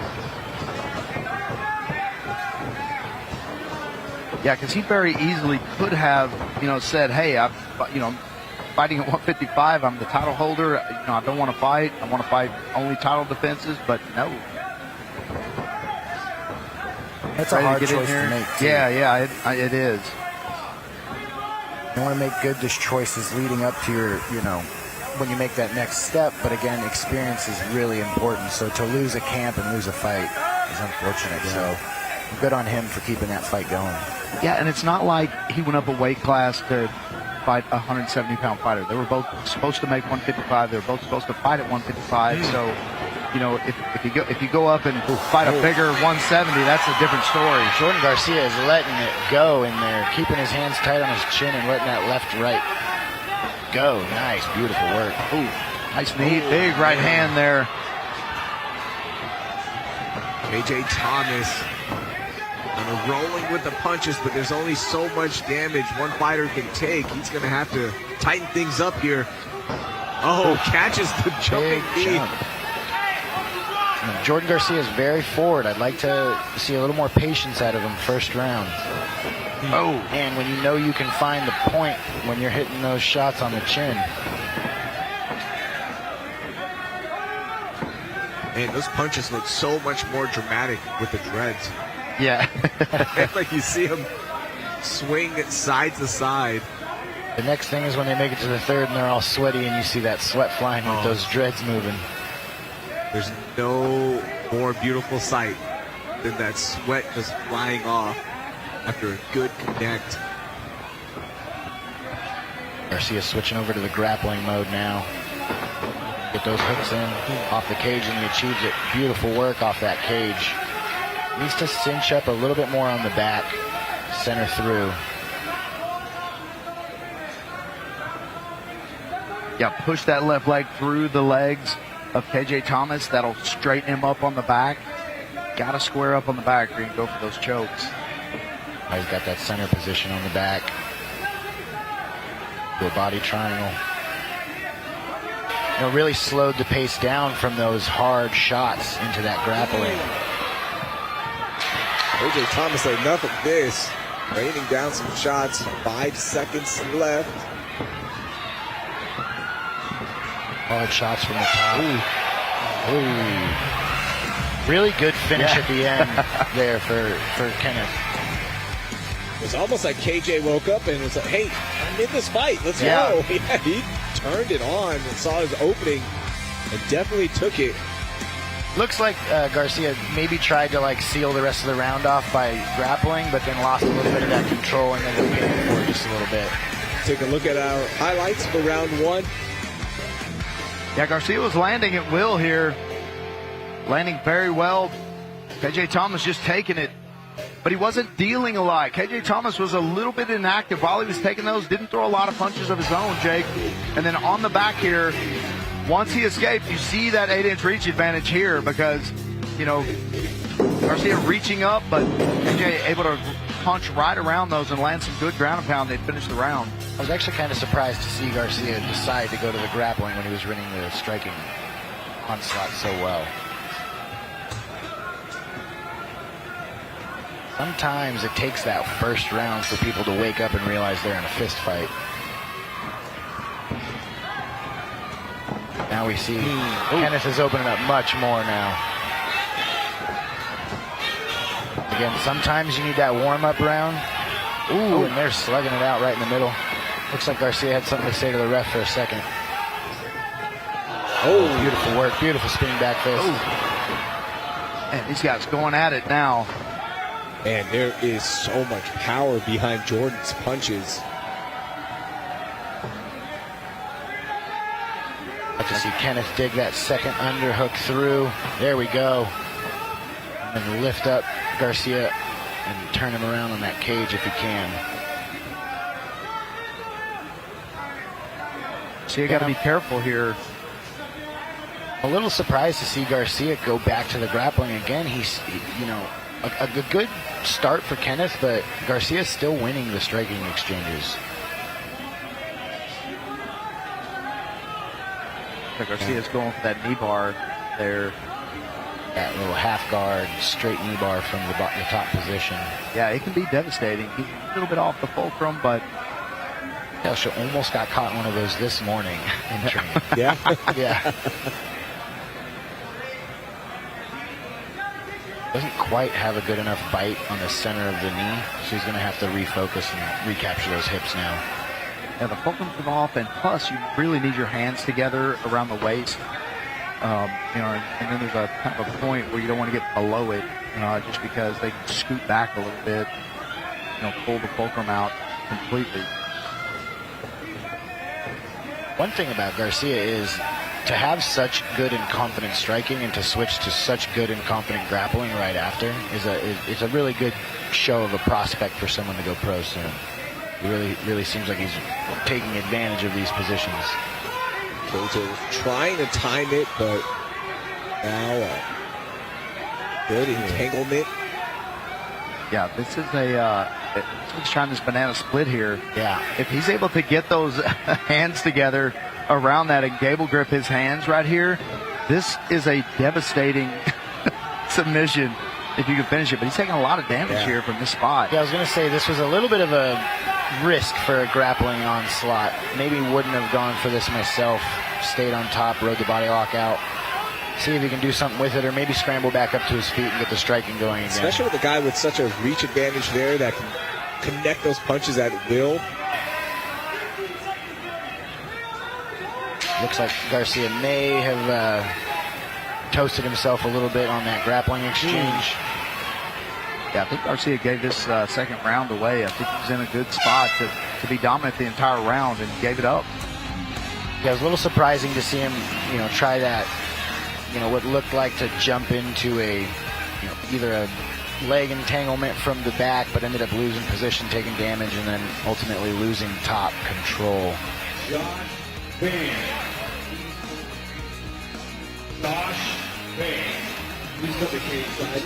All right, fun fight so far.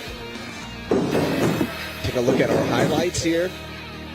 Yeah, the second round started, and I thought the second round was going to be the last round for the way it started. I thought one of these guys was going to connect and, kind of put the other one down, but never happened. They started a grappling exchange shortly after that combination that we saw, and I think KJ Thomas came out on top in that second round here. Yep. So it looks like we're going 1-1 into the third. Both guys, and regardless of the round, I think these guys are looking for finishes. Both these guys are, and you're going to see that as soon as round 3 is underway. These guys are going to go for broke. Really starting in close, too. Not really looking for any jabs, just going right to hooks and big sixes. Front kick to the face from Kenneth. Beautiful work. Oh, man. Backing out and really throwing those dirty box punches in. Yeah, KJ trying to get out of that clinch. He wants to go back to these long, hard shots he's landing on Garcia. These boys are going toe-to-toe right with each other. I'm surprised one of them hasn't pointed at the ground yet. Michael, you were about to say Mike Garcia is returning the favor, not backing down at all.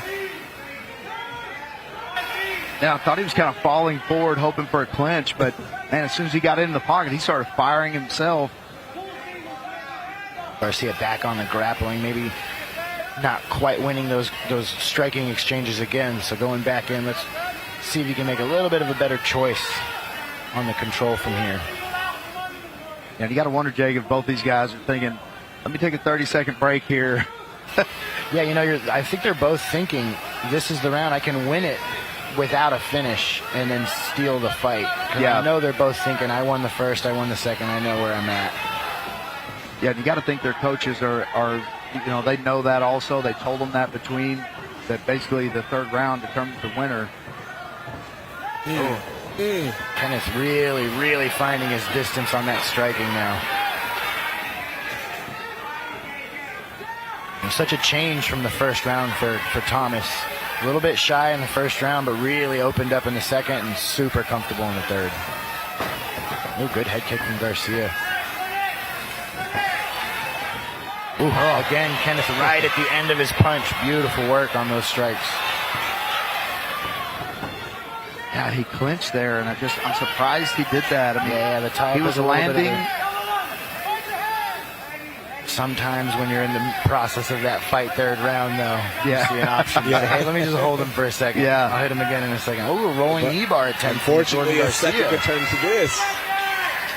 That is some good grappling. We got to commit fully to it, though. Looks like we're going to end up being on the bottom if we don't fully roll through. We got to go belly down.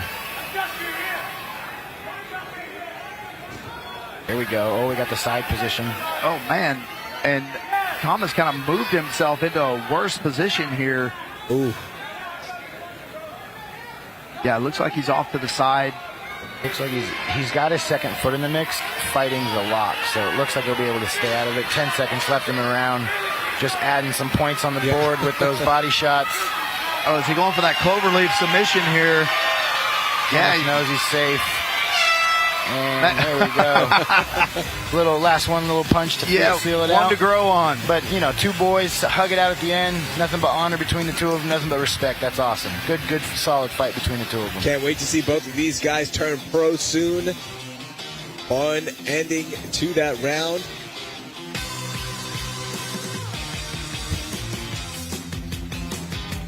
Yeah, good show of sportsmanship here between these two guys. This is supposed to be a title fight, and you can see why. Very evenly matched. Both these guys have the same mentality going into this. We're going to beat each other up, and we're going to put on a show for these guys. They did exactly that. Yeah, honestly, I had Garcia with such a advantage in the beginning with the tight guard and the solid boxing and even the onslaught of grappling, but Kenneth really surprised me by coming back just slowly but surely, getting more and more confident. Honestly, think that he was able to seal the deal off in that third and steal the fight. Very good work from both men. Looks like Kenneth just looking at us asking if that was fight of the night. Definitely a category holder for it. Yeah, for sure. Yeah, we will see. Fun. There's been some solid performances tonight. Fury 100 is not a letdown by any means. So have one more amateur fight, which is a title fight. Anthony Johnson defending the title against Jose Cordova. That's going to be coming up here shortly. But first, let's see how the judges scored this one. Here is Wayne. Ladies and gentlemen, after 3 rounds of combat, we go to the judges' scorecards for your decision. Brought to you by Warbringer Whiskey. All 3 judges score the fight 29-28, declaring your winner by unanimous decision, the Wolverine, Gage Thomas. Congratulations to KJ Thomas picking up that huge win, moving his amateur record to 6-2. But I have a sneaky suspicion that might be it for his amateur career. He looks pro ready. Yeah, honestly, I think that was 5-2, now 6-2. That's a great time to go pro. Really the only thing you want to do at amateur level at that point is hit your title fight and then try to snatch it up before you go. But if you're ready, you're ready. Yeah. Why not start getting paid for these fights? Congratulations to KJ Thomas, and we will go to our title fight. Here's our first fighter out. Please welcome to the blue corner, Jose Cordova. Man, this fight, we were talking about this before the show. This was one I circled and said this is going to be nuts because Jose Cordova is coming in with a perfect record. First time inside the Fury Amateur Series cage. Has won a title in other promotions, so he has that pedigree. And, Alex just basically said he's one of the best students we have. It's a guy that you've trained with as well, I'm sure, and you've seen his work. Yeah. I can't wait. Honestly, Jose is he's an athlete. The guy is hard to finish, hard to grapple. Every time I go with him, it's one of those rounds where instead of the other person being like, I got to roll with the black belt, in my head, I'm like, man, this is going to be a hard round. I'm ready for it. It's going to be a hard round. And that's one of those things. It's great to see the amateurs at this level being down for the get down with all the pros that they train with. So Jose is an exciting fighter for sure. Yeah, this is going to be a good one, and I want to welcome everyone in for this title fight. Raheel Ramzan Lee, black belt Mike here, Jake Heffernan. Yeah, debate. Is it Heffernan or Heffernan? Heffernan. Heffernan. Yeah. All right, so I was saying it wrong. I like to be on top of all my pronunciations. So. Hey, man, I've been in the Fury shows for about a decade, maybe 12 years now, I think. So it's been a while, and it's been said every which way. All right, let's meet his opponent. Please welcome Anthony Johnson to the red corner. Anthony Johnson, 6-time Inside the Fury FC amateur cage, defending bantamweight champion, beat Gage Harper at Fury Amateur Series 54 in September with that round 3 finish. And if there's one thing that stands out about Anthony Johnson, you'll see it as he takes his shirt off. He is big. Yeah, he's a big 135er. And, I say it every time I see a 135er now. I cannot believe these guys weigh 135 pounds. They're so big. And, I don't know. I walk around at 200 pounds. Sometimes I feel like these guys are bigger than me. So, Anthony Johnson, not only is he big, he is skilled also. His last fight was against Gage Harper, you saw earlier. Jake, this guy takes the back. 3 wins by rear naked choke. Yeah, that's his specialty. That's something that if you're going to fight him, you're going to have to train specifically to avoid getting your back taken, or just knowing that you're going to be in the scenario and be ready to escape that back as fast as possible. One of those things about also that championship experience, especially in the Fury cage, is going to be super important as the defending champ. Yeah. Our tail of the tape brought to you by Loyd Pirzada, the best custom suits that you can buy in Sugarland. Look them up, Loyd Pirzada.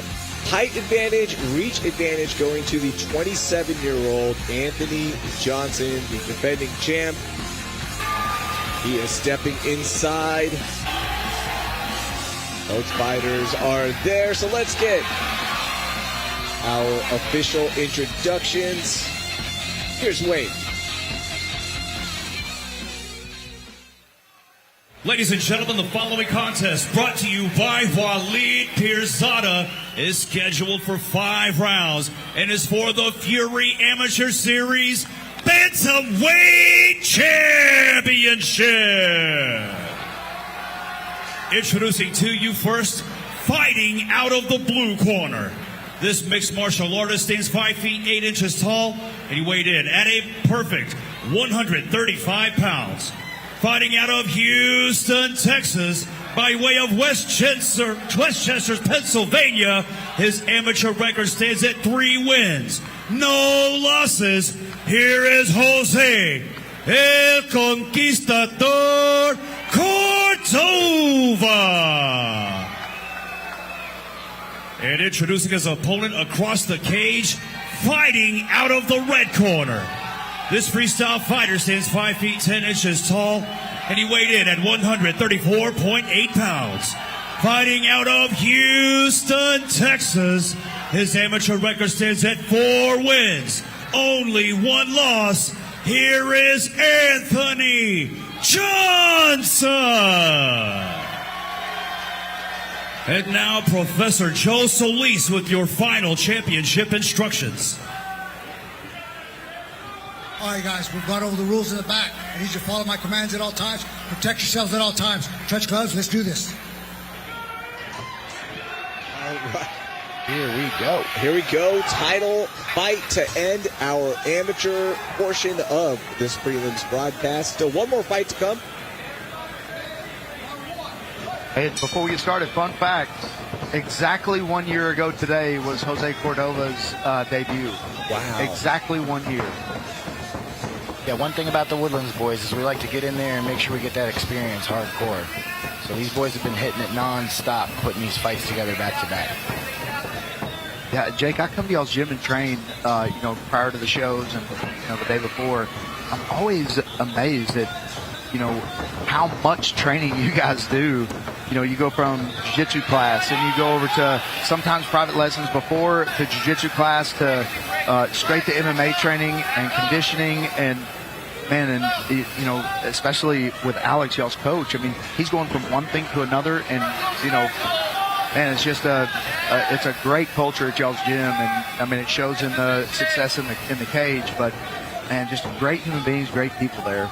Yeah, the good thing is that everyone wants to be there, everyone wants to train. That's the biggest thing about having a good gym culture. It's just everyone's trying to grow together and everyone's trying to get better. And that's one thing about the gym is it's very much that way.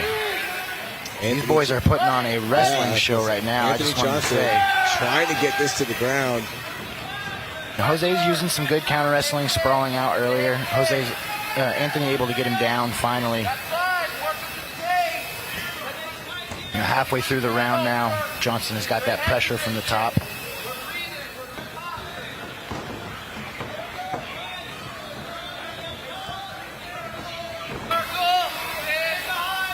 Working the scrambles. Jose's in on that double now, trying to finish through. Yeah, Anthony doing a good job of staying fluid here. He's not really committing to anything because he's kind of neutral here. Got a hold of that left leg of Cordova. Really good work from both boys on that scramble. Neither one of them really accepting the bottom position or allowing themselves to get turned over on their hips. Jose's got this cage pressure now. Johnson gets some takedown. Beautiful work on that. Used a little bit of cage pressure and then sucked his hips out and then used that head pressure to take him down.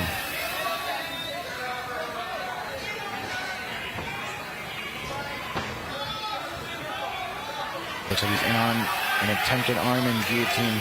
Couldn't quite get the cinch on the neck. 25 seconds left in round one.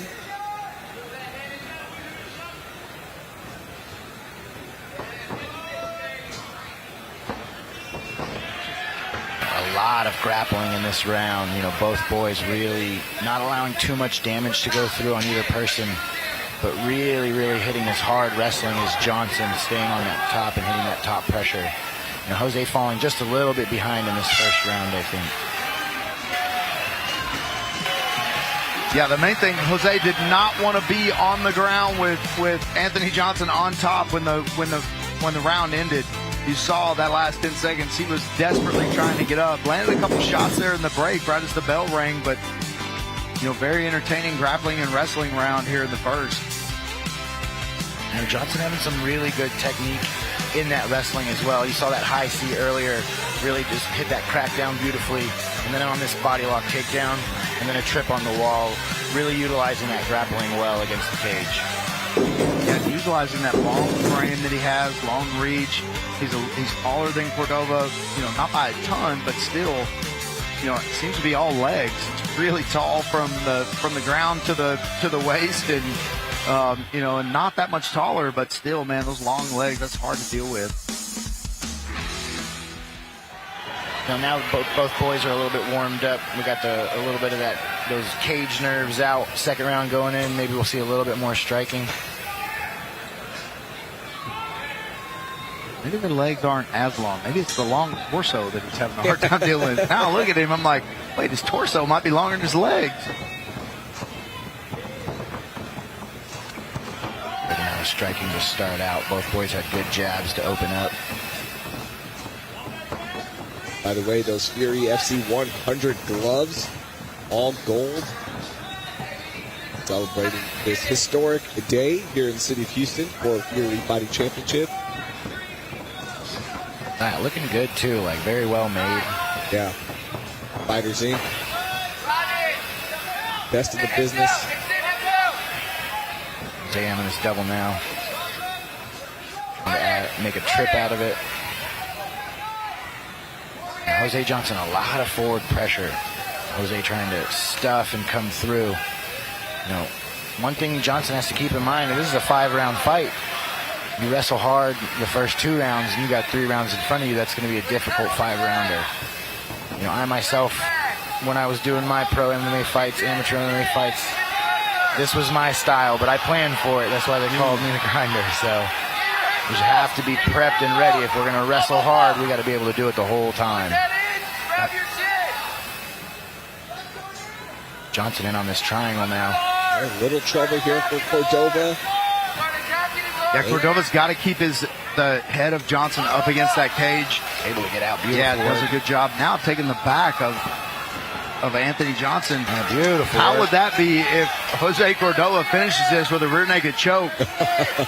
Sometimes when your whole camp revolves around back work, you end up getting really good at back attacks. Oh, yeah. Looks like that's what we're looking at right now. He's really, really making it difficult for Johnson to move. Looking for that rear naked choke, adding some peppered shots in. See if something opens up here for Cordova.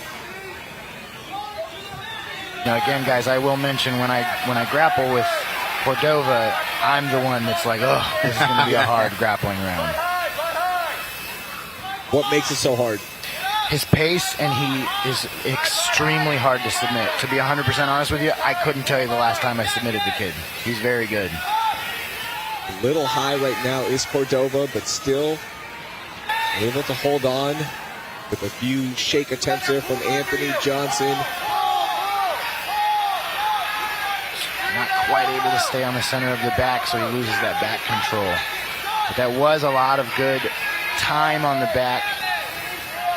Most controlling position thus far of the fight with a couple of rear naked choke options. I'd like to see Johnson try to spring up and land some damage to try to steal this round back. There we go. There it is. Beautiful work for a second round. Yeah, really good adjustments made by both sides. Jose was able to scramble out of that bottom position at the end and ended up taking the back. Really good work. But Johnson, again, with that hard wrestling coming forward the entire fight. A grueling style to deal with, but, if it's working for you and that's your style, go for it. Fight is scheduled to go 5 rounds. Championship on the line. After this fight, we have Cristian Lopez taking on Damion Oranday. Damion Oranday trying to get his first win as a professional. Cristian Lopez looking to get his second win ever as a pro. Has taken on probably the hardest run of guys in Fury FC history. He has taken on every prospect and does not care. And that continues tonight against Damion Oranday. Round 3 inside the cage. Anthony Johnson, Jose Cordova, 135 title on the line here at Fury Amateur Series. In a championship fight, the third round can really be the deciding factor of how the rest of the fight goes. We're fully warmed up. We have an option, no matter how the first 2 rounds went, to steal the fight back.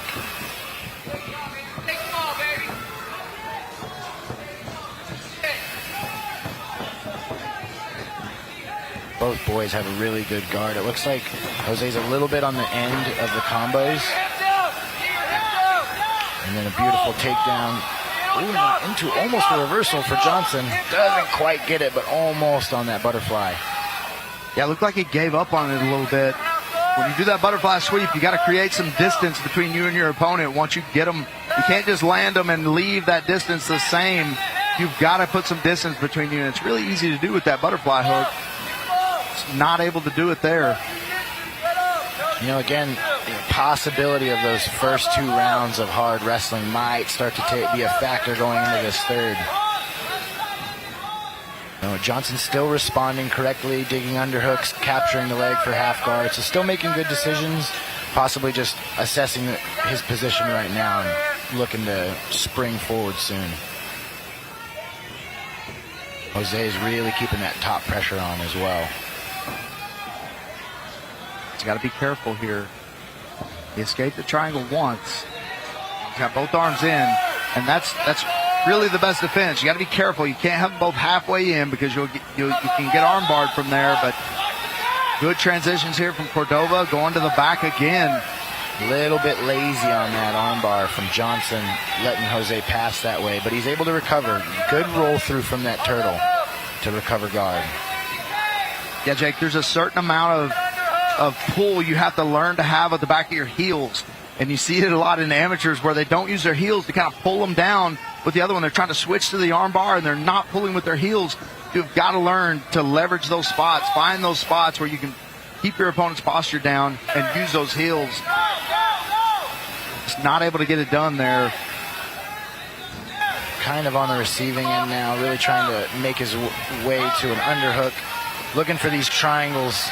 This one's got a little bit of a bite on it. Looks like the arms are both in. Oh, Jose's able to get his head out. Again, it looks like Johnson's trying to maybe, rest just a little bit in order to prep for the fourth and fifth rounds.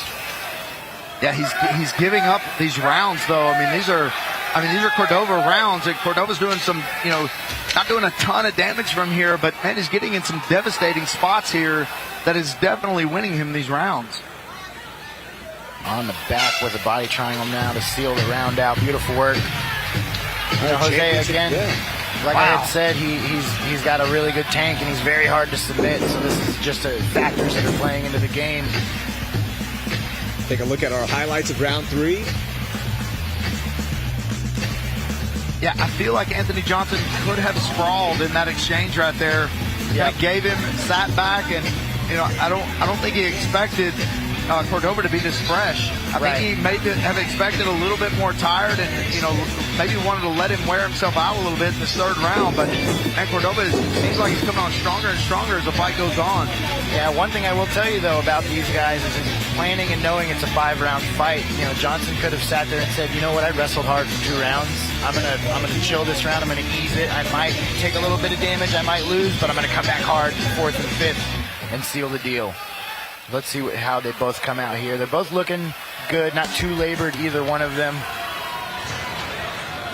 Championship rounds. Round 4. So Anthony Johnson over there having a little talk with himself, getting ready for this 4th round. Back in on the double again. Going back to the wrestling again, maybe he needed that round to save up a little bit of energy, because now he's back in on that hard wrestling on the double.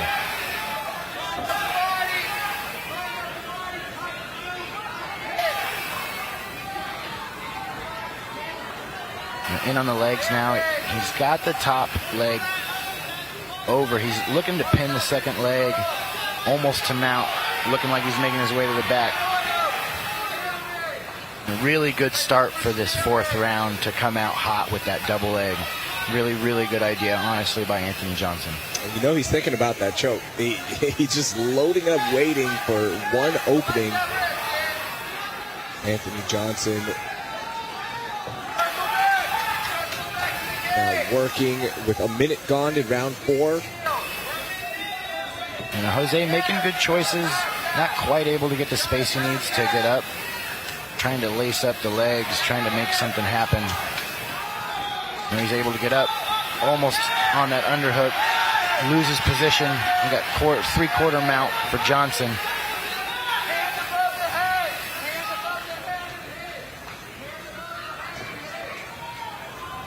Nice job of moving back into half guard, but man, we've said it before, this is a really good striking position for ground and pound for the top guy.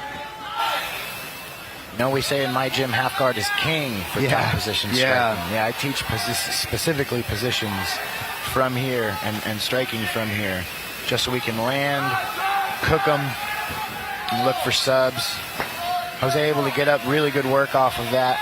He's able to relieve the pressure. Let's see if he can make something happen. We got a minute left. Jose may be able to snatch the round if he's able to get position and land some strikes.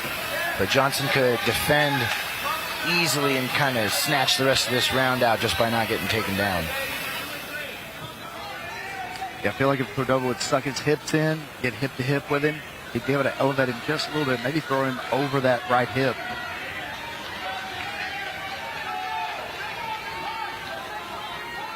Which is to a single leg. Does Cordova quite get the grip together on it, so he goes back to the underhook.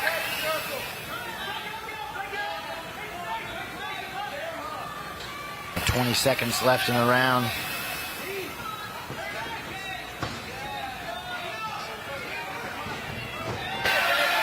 And Johnson able to get the takedown again. A little more overwhelmed this round was Cordova on the wrestling.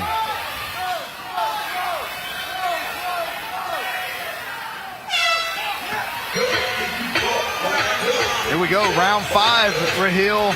Man, this might be 2 apiece. I was going to ask you how y'all have it scored. You know, I'm looking at it 2 apiece as well. Again, the wrestling is really shining through for Johnson. And Cordova just has those good follow-ups.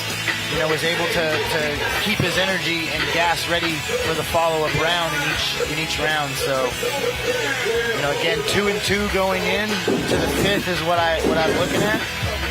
It'll be an exciting 5th round coming out. I'm sure both coaches are telling these guys it's even. You have to get a finish to win.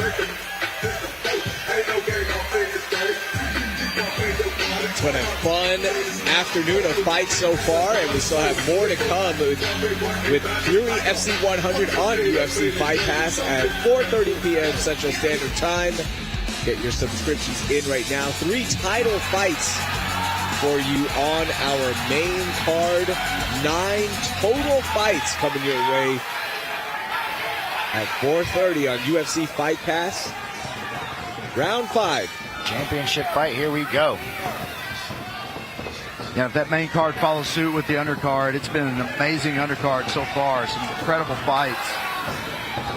Expect the same thing out of the main card.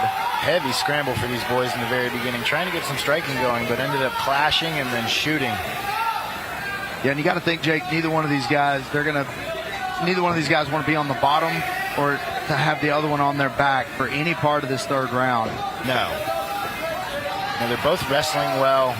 Johnson has been able to squeak out a little bit of the better positions on the wrestling. Looks like he's knowing that and trying to utilize it for this 5th round.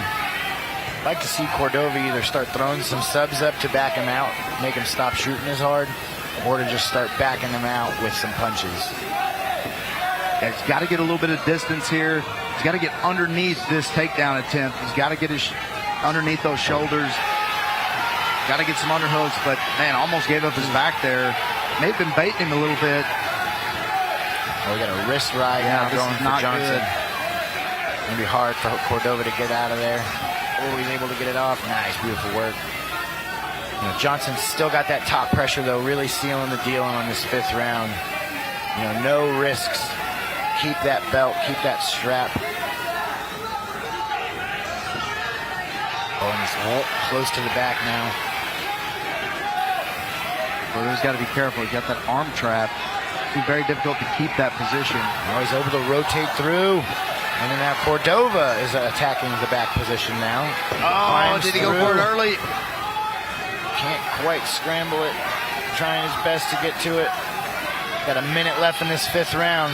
Oh, here we go. Not quite able to keep that position. Yeah, what a scramble. Beautiful work for both boys. 1 minute left in this fight.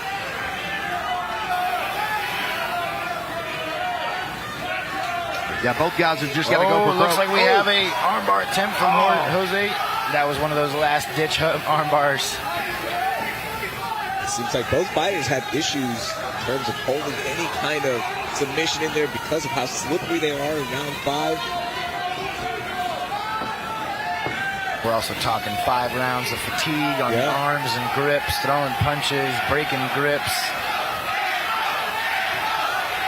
Anthony 20 seconds Johnson left. looking to defend his title. Antho. What a fight between these two competitors. Putting it all on the line right now, just kind of throwing to go. Oh, man. Oh, last little kick to end the fight out. Beautiful work for a championship fight. Yeah, what a way to end that wheel kick to finish the round 5. You know, you see Johnson tired, though, but he was able to still, like, really hard wrestle and squeak everything out. That's definitely his style, is that hard wrestling and grappling, put him on the cage and put him on their back style. Yeah, win or lose, both of these guys, I think, learned a lot about themselves here in this title fight. Going 5 rounds, both seeing adversity throughout the fights. I mean, this is a good fight for both guys. I think they'll get significantly better based off of what happened here in this cage. And I'm going to go in and talk to the winner. Yeah, I was going to say, just got a text message saying, Michael, head inside. He is going to speak to the winner. And we have A title still to decide. Judges calculating everything out. Anthony Johnson showing that championship spirit. But man, Cordova looks good as well. Really good moments there for him. Yeah, both boys had a lot going in. You know, I believe it was 2-2 going into that 5th round. So it'll be left to decide, you know, who did enough in that 5th to really squeak out the fight. It's really awesome to watch. You know, what a way to move over to the last amateur fight. You know what I mean? Perfect way to end the amateur portion. Wade is inside.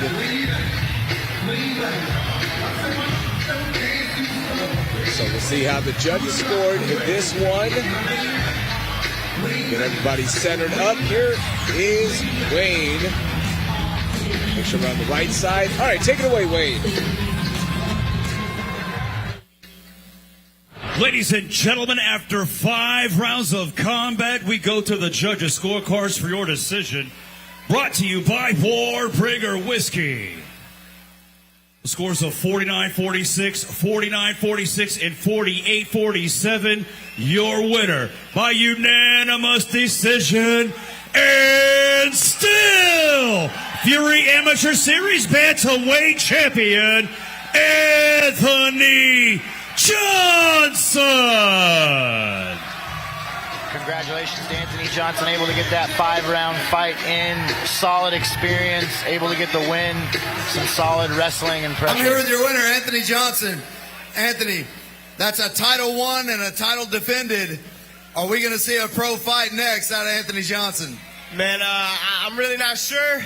I'm going to talk to the OG crew, Bra Perez, the rest of my team, Michael Capone, Jacob Berry. They're always here for me, but we'll figure out what's next, man. I'm ready to go eat some tacos and a cheeseburger. Well, good luck with those tacos and cheeseburger. Just one more question. The grappling exchanges in that fight, every round ended up being, there wasn't a lot of damage by either one of you, but some very slick grappling from both guys. Man, honestly, he came up, and I thought he was going to be a little more striking on the feet, and he matched the wrestling, bro, and he was vicious coming at me from the bottom with the punches and all that. I loved it. You know, it was a good fight, and that's what we show up for, man. That's my first time going 5, and it was fun. So how was it going 5 rounds? You feel good? Oh, man, I feel it in my stomach a little bit. You know, you get in there, and you're like, all right, here we are. This is a fight for real. And I give it up to him, man. He showed up, and he was ready. So we'll see what's next, man. Well, Anthony, you're a true champion. You came in here, you won the title, you defended it. It was an unbelievable performance and a great fight. We look forward to seeing you whatever's next. Your winner, Anthony Johnson. I just want to say thank you to my team, Main Street, my family, my mom, my grandma. They're out here at every fight. My grandma, man, she watches UFC with me and all of that. I want to say happy birthday to my man Pluton. He's out in Cuba. I remember you, brother. Hey, let's go. Next fight. We'll get it. Your winner, the champ, Anthony Johnson. Congratulations to the champ on defending his title. And with that, we will wrap up our prelims broadcast. If you are tuning in for Cristian Lopez to take on Damion Oranday, that is going to be a swing bout. We will get that after our main card broadcast on UFC Fight Pass. That's where I hope to see you at 4:30 p.m. 3 titles on the line. We will talk to you on UFC Fight Pass. On behalf of the DNA Studio team, our Fury team, for Alex Morono, for Michael Alexander, I'm Rehoboam Zonali. We will see you on UFC Fight Pass at 4:30 p.m. for Fury FC 100.